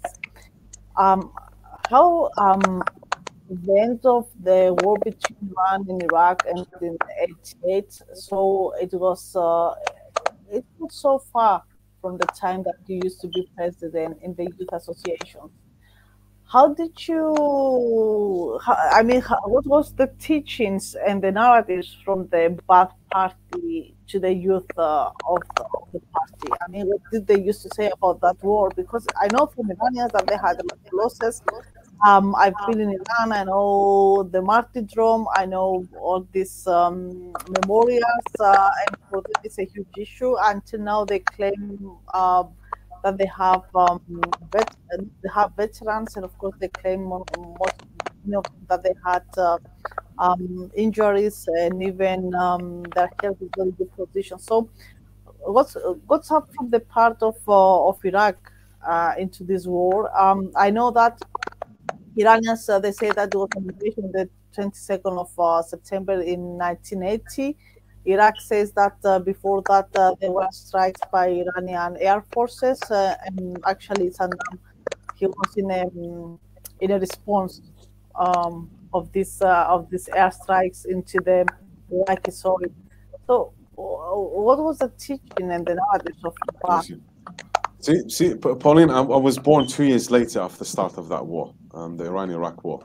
But I was around 7, 8 years old when, 7 years old, when the ceasefire happened in 1988. And the people were very happy. Until today, we celebrate that day because it was a day of the victory of Iraq. There was a lot of debate. Well, So, I mean, there was, 1988. yeah, Sorry, but Pauline? the point is that there was 1 million people that they lost lives. I mean, why do you consider it as a victory? Well, it's a victory because you protected your state, you protected your city, you protected your people in the best you can, and the only way to do that is through your army. And the Iraqi army was a glory army who managed to keep the unity of Iraq, and not just Iraq, by the way. The Iraqi army has many achievements around the Arab world, in Palestine, and in Lebanon, in Mauritania, in Sudan, in Yemen, like many kids. So the Iraqi army is born from the Arab nation. So it's one of its jobs is to protect the sovereignty of Iraq. Yeah, there's a lot of debate who started the war, Iran and Iraq, or Iran, or whatever. But I guarantee you that the ones who started the war was Iran, because when Ayatollah Khomeini came, he came with the ideology of expanding the Islamic revolution. Where to expand it? Yeah, but Ayatollah Khomeini, he was already for many years in Najaf, and actually everybody they knew his ideology. I mean, he was Well, exiled for many years that in shows Iraq. you that shows you what kind of traitor he was to live and take what's it called, refuge in Iraq, and after that to do this. But that just shows you the nature of the Ayatollah and all of this regime that follows them. But regardless of that, we were talking now about why is it a legacy? It's a legacy because you know what? Every single day when I was a student in the primary school till secondary school, we used to have the day on the Thursday. We call it the day where we used to raise the flag and remember our martyrs and remember the Iraqi army who defended Iraq. Every single family in Iraq has to have a martyr, regardless, one or two or three, every single family. And all these families that when they went to war to fight, they went to fight for their own people, for freedom and prosperity, and to save the Iraqi state. You could see now what happens. And don't tell me that the influence of Iran, it's not evidence. The influence of Iran is very evident now. And that was prevented in the 80s. If it wasn't for the Iraqi army and for the Ba'ath Party and Saddam Hussein, whatever we witness now in Iraq, that could have happened in the 80s, easy, very easy. But the Iraqi army prevented it, and it did its best to prevent it to 2003. But after that, after the demolishment of the Iraqi army and the demolition of the Ba'athification of the Ba'ath Party, made it so easy for the intruders and for the collaborators to come in and Ali, would you be interested in visiting Iran? Would I be interested in visiting Iraq? Iran. Of course, Iran is a country, it's a culture. It's by the way, we're not talking about when it comes to people and nations. We are talking about a specific group of ayatollahs, the ones who wants to expand on the interest of the Iraq and the Arab world. If they take themselves away from that, we don't have any problems with our neighbors. As I said, we are here for peace. We want peace for ourselves and for our other countries' neighbors, and even for the world. That was always our policy. And the Ba'ath Arab Party, by the way, it's an example on that. But sometimes the battle gets forced into you. So the only way you react is by defending yourself. And the defending is a right for any person to defend his interests, his country. So yeah, I would visit Iran if I have a chance. Why not? So we have the last two questions. One is it goes for Ambassador, and the other one it goes for Ali. Κύριε Πρέσβη, μας ρωτάνε ποιες ήταν οι σχέσεις. Ali, they are asking about the Iraqi-Greek relations during Saddam Hussein. Κύριε Πρέσβη, ποιες ήταν οι σχέσεις της Ελλάδας με τον Saddam Hussein? Και μάλιστα νομίζω ότι επί δεν είναι με Saddam Hussein, είναι Ελλάδα με Ιράκ. Όχι, θέλω να σας ρωτήσω το εξής. Ναι, στη διάρκεια του Saddam Hussein, αλλά οι σχέσεις δύο χώρες. Έχουμε και ερώτηση πώς αντιμετώπιζαν οι Έλληνες πρωθυπουργοί τον Saddam Hussein. Ωραία. Ναι, κοίτα, εγώ είμαι στην Ελλάδα από 1976 και ξέρω, επειδή δούλεψα στο γραφείο τύπου, και τότε ήταν δηλαδή η πρώτα χρόνια μετά από την δημοκρατία. Δηλαδή μετά από 2,5 χρόνια που ξαναγύρισε η δημοκρατία στην Ελλάδα. Και αμέσως το 1976 κατάφερε δηλαδή μια αντιπροσωπεία από την ελληνική κυβέρνηση να κατέβει στο Ιράκ, στο Κουβέιτ, στη Σαουδική Αράβια για να ξαναγυρίσει οι σχέσεις Ελλάδα με τις αραβικές χώρες. Και ήταν οι σχέσεις και στη διάρκεια του Κωνσταντίν Καραμανλής και στη διάρκεια του Ανδριάς Παπαντρέου μέχρι το 1990 ήταν πάρα πολύ καλές. Σαν κυβέρνηση με κυβέρνηση. Αλλά σαν κόμμα Μπαθ ήταν οι σχέσεις πάρα πολύ καλές με το κόμμα Μπασόκ και εγώ συμμετείχα στην αντιπροσωπεία με του κύριος Ανδριάς, με τον ηγέτης Ανδριάς Παπαντήριο τότε που κατέβηκε στο Ιράκ και ήμουνα ο διερμηνέας μεταξύ του δύο ηγέτες, με του Σαντάμ Χουσέιν και του Ανδριάς Παπαντήριο. Αυτό έγινε στο 7 Μάρτιο του 80. Από 4 Μαρτίου μέχρι 8 Μάρτιο επίσκεψε ο ηγέτης Ανδριάς Παπαντήριο στο Ιράκ και με τον Κωνσταντίνη Καραμαλής, με τον ηγέτης Καραμαλής τότε που κατέβηκε. Δυστυχώς εγώ τότε δεν ήμουνα μαζί με την αντιπροσωπεία, γιατί υπάρχει άλλος που κατέβηκε σαν μεταβραστής, αλλά ξέρω από τον κύριο Εβερτ και από τον κύριο,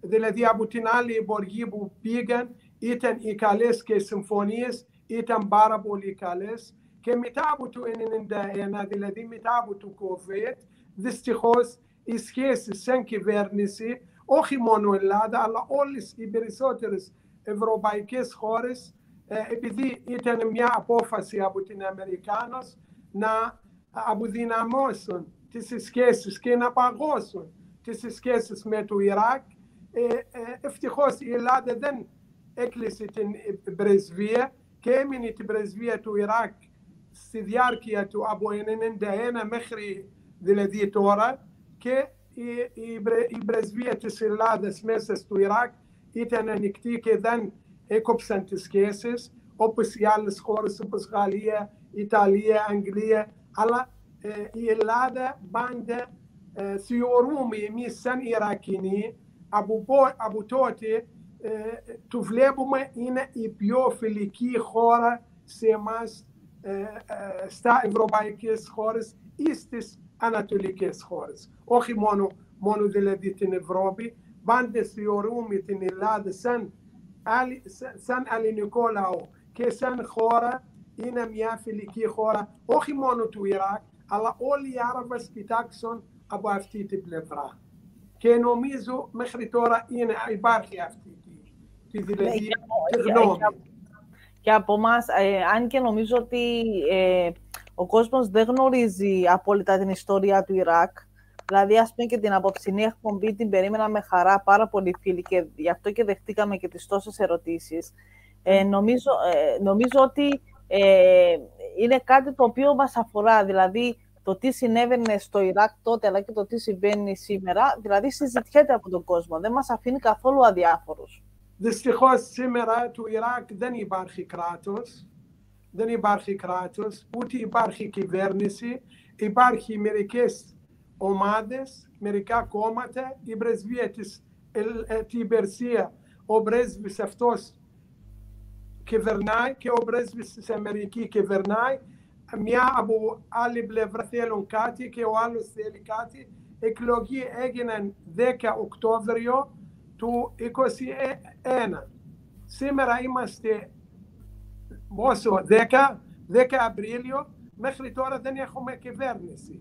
Από 10 Οκτώβριο και 6 μήνες μετά από τις εκλογές, επειδή οι Πέρσες, οι οπαδοί τους Πέρσες έχασαν τις εκλογές και δεν θέλουν να υπάρχει μια κυβέρνηση που δεν είναι στην επιρροή της Περσίας. Και 6 μήνες δεν κατάφεραν. Μέχρι τώρα δεν έχουμε κυβέρνηση από Οκτώβριο μέχρι τώρα. Δυστυχώς στη χώρα του Ιράκ, σαν Ιράκ, είναι στη λίστα του πιο χαμηλό, δηλαδή από το 185, εμείς νούμερο 184. Στη Αιγαία, όπως έλεγε ο Αλή, δεν έχει υγεία, δεν έχει παιδεία, δεν έχει τίποτα. Δηλαδή ένας θέλει να κάνει εγχείρηση για οποιαδήποτε, για καρδιά, για στομάχι, για ό,τι είναι, πάει στη Λίβανο, πάει στην Περσία, πάει στη Τουρκία, πάει στη Ινδία, παρά όλα παλιά. Όλοι οι Άραβες έρχονται στο Ιράκ επειδή είναι δωρεάν, όλες τις, και τα παιδεία και τα υγεία, όλα είναι δωρεάν από την κυβέρνηση. Μέχρι το 2003 έχουμε τις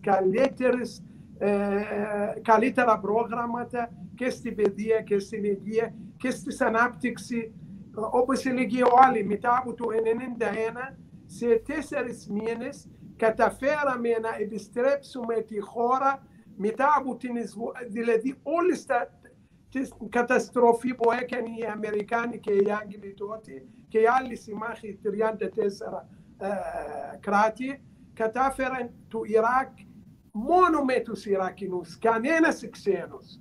Κατάφεραν να ξαναγυρίσουν, να κάνουν και καινούρια 2 γέφυρες μέσα στη Βαγδάτη και να χτίζουν 7 νοσοκομεία στο Ιράκ σε 2 χρόνια. Δηλαδή από 91 μέχρι 93 γύρισε το Ιράκ σαν να μην έχει πόλεμο ή πέρασε από πόλεμο. Κύριε Πρέσβη, Ali welcoming. Κύριε Πρέσβη, να σας ρωτήσω πώς, άμα θέλει κάποιος τώρα, γιατί μας ρωτάνε τηλεθεατές, άμα θέλει κάποιος τώρα από την Ελλάδα να πάει στο Ιράκ, πώς μπορεί να γίνει αυτό? Για μένα ή για άλλους? Όχι για άλλους, για άλλους. Για σας ξέρω. Αν είναι θέλει μόνο στο βόρειο Ιράκ, μπορεί να πάει χωρίς βίζα με ελληνικό διαβατήριο, με κυπριακό διαβατήριο. Δηλαδή όλες οι ευρωπαϊκές χώρες μπορούν να πάνε στο Κουρδιστάν, Ιράκ, χωρίς βίζα, με το διαβατήριο. Αν είναι στο Ιράκ, όχι. Πρέπει να πάει στην πρεσβεία να ζητήσει βίζα για να πάει στο Ιράκ. Χωρίς βίζα δεν μπορεί. Οπότε αν κάποιος είναι στο Ερπίλ, δεν μπορεί να περάσει το Κιρκούτ και να πάει στη Βαγδάτη. Μπορεί, αλλά θα έχει κάτι, αν του κάνουν, δηλαδή, γιατί υπάρχει έλεγχος, όπως λέει ο άλλοι, μεταξύ, δηλαδή, checkpoint, μέσα στα δρόμια, μεταξύ της πόλης, δηλαδή, πηγαίνεις από Βαγδάτ μέχρι Μούσουλ. Εννοείται ότι υπάρχει έλεγχος και από τους Κούρδους τους έλεγχος από την αστυνομία και από στρατό. Και αν το βρήκαν ότι δεν έχει βίζα, θα δημιουργεί προβλήματα και υπάρχει τέτοια προβλήματα. Έγιναν δηλαδή, έπιασαν Γάλλους, έπιασαν Αγγλοί, και θα υπάρχει προβλήματα. Το καλύτερο για να μην έχει πρόβλημα, να πάει να ζητήσει βίζα, και τη βίζα δεν είναι δύσκολα για τις Ευρωπαίους. Κύριε Φαρούκ, αυτή η βίζα δίνεται από την πρεσβεία του Ιράκ. Από πρεσβεία του Ιράκ, πρέπει να είναι από πρεσβεία. Να σας ρωτήσω κάτι. Αυτή τη βίζα που θα δώσουν π.χ. στην Πολίνα, η πρεσβεία του Ιράκ, θα τη στείλει και στην πρεσβεία του Ιράν και των Ηνωμένων Πολιτειών? Όχι. Ενώ ξέρει το Ιράν και οι Ηνωμένες Πολιτείες και επισκέπτονται το Ιράκ. Δεν ξέρω στη σύστημα, γιατί υπάρχει σύστημα. Ίσως έχουν έλεγχο. Όπως τώρα η Ευρώπη. Αν ζητάω, δηλαδή, σε αδελφός μου ή αδελφή μου μια βίζα για την Ελλάδα, θα πάει σε 27 χώρες αμέσως. Δηλαδή στη σύστημα. Και ίσως ο πρόξενος όταν θα γράψει μέσα στο σύστημα ότι ο Γιώργος θέλει βίζα ή ο Σταύρος θέλει βίζα, αμέσως ίσως θα πάει και στην πρεσβεία την Αμερική και ίσως στην Υπουργείο Εξωτερικών της Περσίας. Δεν ξέρω. Αλλά είναι βίζα από την πρεσβεία του Ιράκ. Πρέπει να είναι αυτά. From our part, we have the last question. We have some friends and they're asking, you've been recently in Iraq. How do the people envision their future? Do they see that the United States are leaving, and also how do they see the rise and the reforms of Al-Dawah party and the governance in Iraq? Yeah, a very good question. Does the Iraqi youth and students have hope and faith that things will get better? Yes, they do have. But they know that it was going to come with a challenge. It's a big challenge for it. It started in Tishrin revolution in 2019. Just couple 3 years ago, we had a great revolution led by the youth of Iraq and the students of Iraq to liberate themselves from these, what you might call al-Da'wah and al-Hakim and Badr and Islamic Party, whatever they call them, all the collaborators that came with the American tanks. They're all known, everyone knows them. They don't have any more cards to play, if we allow me to say that. They are lasting on the last breaths. But who's coming after them? That's the big question. I hope the youth and the students of Iraq and all the Iraqi loyalists and the activists will get together and try to assemble something. I know there's things coming up soon. Yeah, and I just wish them all the best. And we're here to support and help anything that we could do to like embrace the pain and the Iraqi people. Ali, does Al-Dawa have strong influence in the Iraqi youth, or it's just only the Shia youth?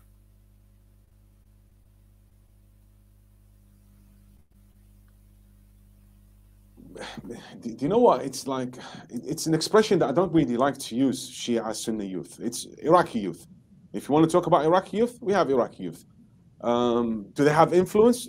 I'm sure they have influence. They have to have influence. They've been in power now in Iraq for more than 18 years, 20 years. They have stolen from the Iraqi treasury more than $350 billion. So I could say they are buying people in it, but for how long? For how long? And again, one very important thing to know: the Iraqi youth has a different characteristic in student than any other youth you find in the world.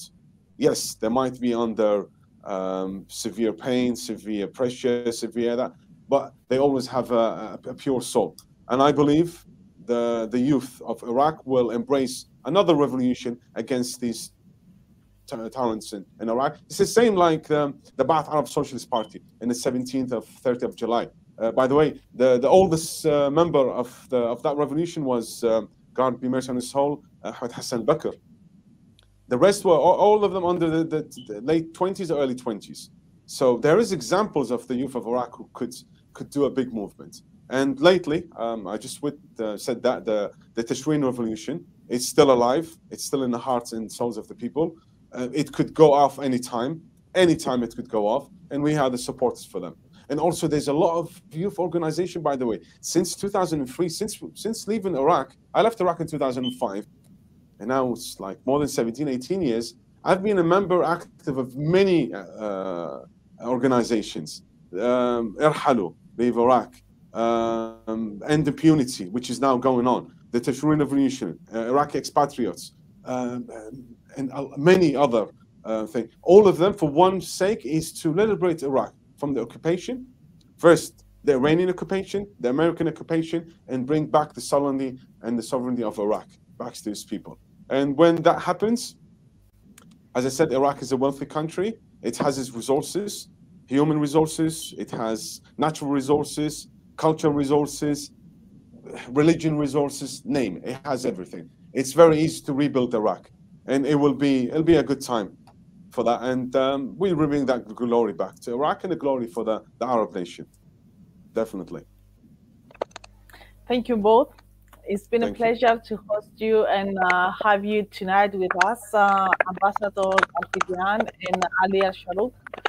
I mean, every time at least we meet with the ambassador, you know, we learn new things. I hope three of us we are going to meet soon.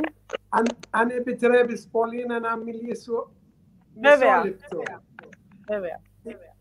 البيضة إيراكينو لاو أكوما هنا زنداني كستس إيكوسي أكتوبر يو تو ذيو خليادس ذيكاينيا كسكيني سامبانو أبو أنا إيكاتو ميريو كأولي إبريسوتير إن أنت تسيكاتون إتنسييتس إن أنديوتس كيفرنسي كسكيني سن أبو بصرة أبو ناصرية أبو ديوانية أبو حلة أبو ذلذي إيسييتس بوليتس أفتي كسكيني سن إن أنديوتس إبرويتس بيرسياس إن أنديوتس كيفرنسيس كيب إيرثيز استخوص إي كورونا voices to κυβέρνηση, έπεσε τότε ο πρωθυπουργός Άντελ Αμπτελμάνι και αναγκάστηκε να παρατηθεί και να μην υπάρχει κυβέρνηση και κατάφεραν να φτάσουν μέχρι την που λένε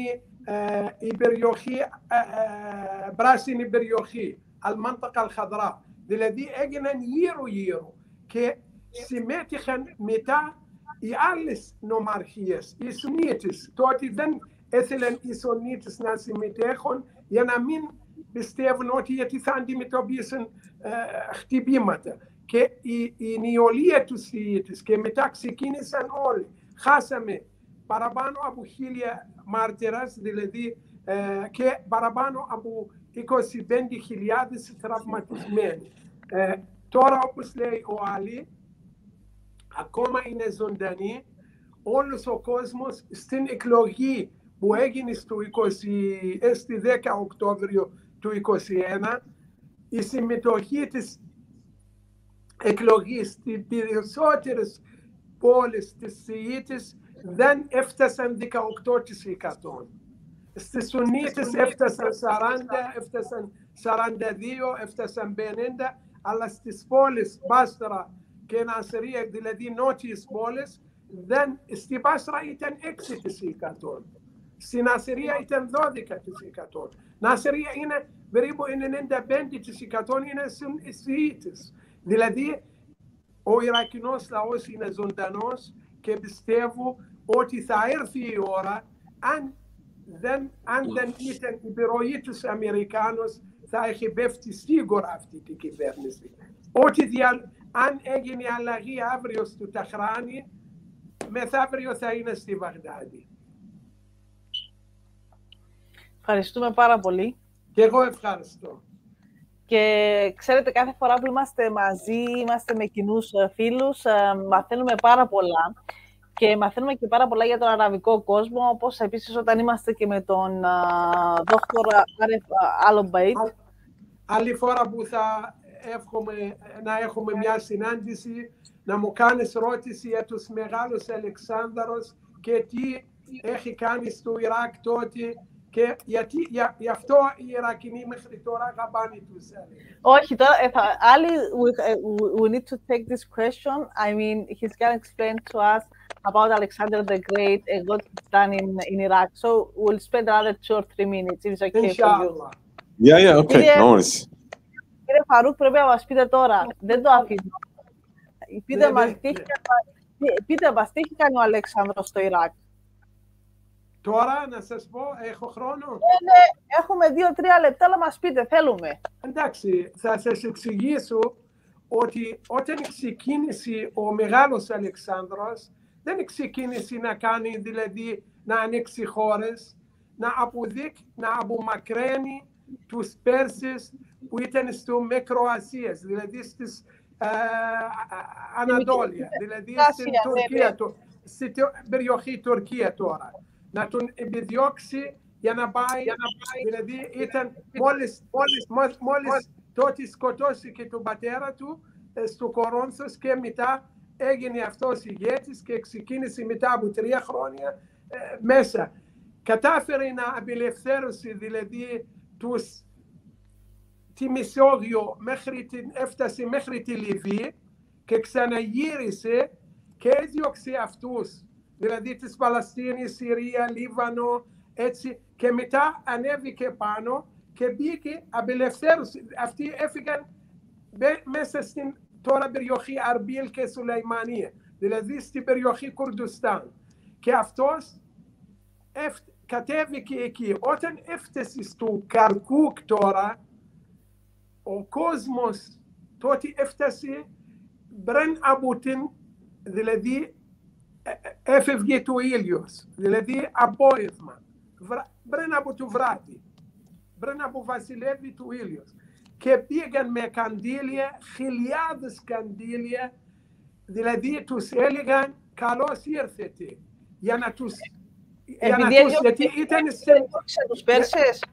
Ναι, γιατί ήταν στην επιρροή τους Πέρσες. Και όταν έφευγαν οι Πέρσες, όταν ήρθε ο μεγάλος Αλεξάνδρος, και γι' αυτό μέχρι τώρα λέμε, ποτέ δεν λέμε Αλεξάνδρος. Λέμε μεγάλο, Αλεξάνδρ العظيم ή Αλεξάνδρ الكبير. Σ' αραβικά, όταν γράφουμε Αλεξάνδρ, γράφουμε Αλεξάνδρ الكبير, δηλαδή ο μεγάλος Αλεξάνδρος.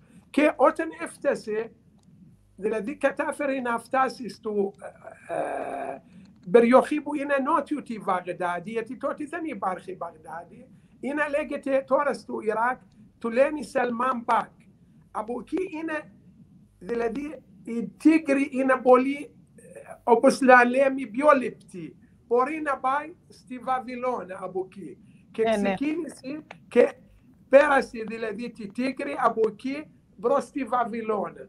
Και όταν έφτασε η Βαβυλώνα, τότε η Βαβυλώνα ήταν ο κυβερνήτης ένας Πέρσιος. Και αμέσως έδωσε εντολή στο στρατό του να μην πολεμήσει και ο λαός έκανε εκδήλωσεις, χαρά δηλαδή, και έβαλε τότε ο Αλέξανδρος ένα νόμος που θα παραμείνει αυτή πρωτεύουσα της Ανατολής. Όπως είναι στη Μακεδονία έχει πρωτεύουσα, θα έχει στην Ανατολή πρωτεύουσα, θα είναι Βαβυλώνα. Και εκεί, όπως λέει η ιστορία, εμείς τα λέμε, δεν ξέρουμε αν είναι αλήθεια, δεν είναι αλήθεια, αλλά λένε ότι ο μεγάλος Αλέξανδρος λέει πρέπει να κάνω, δηλαδή σαν, πώς να λέμε, να κάνω, να παντρευτούν οι Έλληνες με Ιρακινές, Ιρακινούς με Ελληνίδες, για να καταφέρει δηλαδή τη φιλοσοφία της Ελλάδας. Πάντως, κύριε Φαρούχο, ο Αλέξανδρος, 3 γυναίκες που ξέρουμε, και οι 3 ήταν Περσίδες όμως. Ναι, όχι, αυτή την ιστορία λέει Περσίδες, επειδή ήταν η Βαβυλώνα στην επιρροή της Περσία. Δεν ήταν στην Περσία. Στο φεστιβάλ, ναι, έχει μια γυναίκα. Αυτή η γυναίκα όταν πήγε μετά από Βαβυλώνα. Αυτά όταν μπήκε στην Ενδία. Είχε μια γυναίκα που παντρεύτηκε από σατράπη κάπου εκεί στη Μικρά Ασία, οπότε ναι, δεν ήταν Περσίτα, ήταν Περσίτα. Ναι.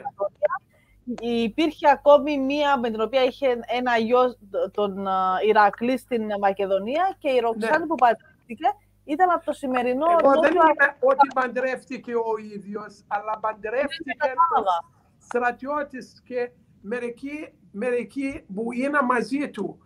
Λέει να κάνω μια συμμετοχή, δηλαδή να μαζεύω, να κάνω δηλαδή μέξα, όπως να λέει η φιλοσοφία του Ιράκ με φιλοσοφία τη...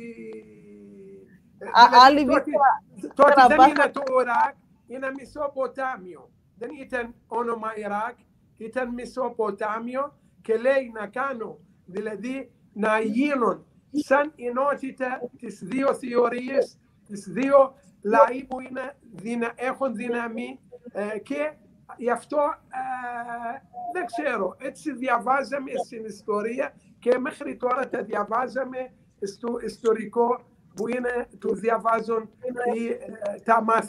στα μαθήματα της ιστορίας στο γυμνάσιο του Ιράκ. Μέχρι τώρα δεν ξέρω.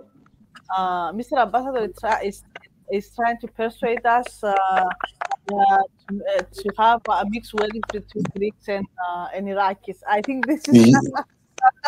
No, it's you know, you'll be amazed. Like in Iraq, from Sakho to Fao, every single stone has a story behind it.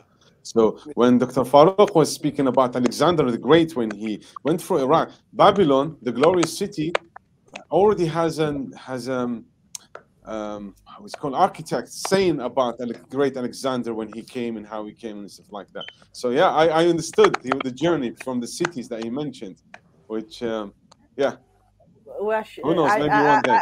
I mean, you know, it's actually very impressive, because we have also, you know, a lot of good feelings when it comes to Mesopotamia and Babylon. Yes. And even that, though, I mean, he went to Persepolis and there was a destruction of the city. I mean, he passed away in Babylon. He didn't stay to pass away in Persia, which means that he was feeling more familiar, let's say, to Mesopotamia and to the populations. They are mostly due to the previous trade relations between the two areas. Correct. So I would like to thank both of you. It's been a pleasure. Thank you. Certainly, thank you. Certainly, we are going to have, a lot of chances to meet and in this show as well. We're planning that, from September to have more sessions about Middle East. So certainly both in Greek and in English, and it's going to be our pleasure to host both of you again. Thank you. Thank you for being here and sharing all the views about Iraq and political and social situation, and give us more knowledge about path and something that we need in the current situation that we live, especially with the war in Ukraine. I believe that it's something that our socialism is something that can keep us alive because we live in really bad times. So, την επόμενη Κυριακή θα είμαστε μαζί, θα είμαστε βασικά το Σάββατο, όπου θα μιλήσουμε για την προπαγάνδα στα media όσον αφορά τον Ουκρανικό πόλεμο, και θα είμαστε το Σάββατο στις 9 το βράδυ με τον καθηγητή τον κύριο Πλειό, και την Κυριακή το βράδυ στις 9 θα είμαστε μαζί με ένα συνάδελφο Τουρκοκύπριο, ο οποίος διδάσκει σε πανεπιστήμιο της κατεχόμενης Κύπρου, και είναι μια ευκαιρία που θέλουμε να δράξουμε και να την πάρουμε, έτσι ώστε να έχουμε φωνές και από συμπατριώτες μας Τουρκοκύπριους, οι οποίοι θα μας αναλύσουν από τη δική τους σκοπιά τα τεκτενόμενα στη Μέση Ανατολή αλλά και στο Ουκρανικό, και να αντιληφθούμε και ήδη γενικότερα πώς αντιλαμβάνονται αυτές τις καταστάσεις. Σε αυτή την εκπομπή θέλουμε να δώσουμε ένα ανάλογο βήμα και θέλουμε να χτίσουμε και τις ακαδημαϊκές αλλά και τις διαπροσωπικές γέφυρες, έτσι ώστε να ακούγονται αυτές οι φωνές. Εύχομαι λοιπόν σε όλους καλό βράδυ και θα είμαστε μαζί σας και το Σαββάτο και την Κυριακή στις 9 το βράδυ. Thank you very much. Wishing a good night. Καλή νύχτα. Ευχαριστώ πολύ. Γεια σας. Good night.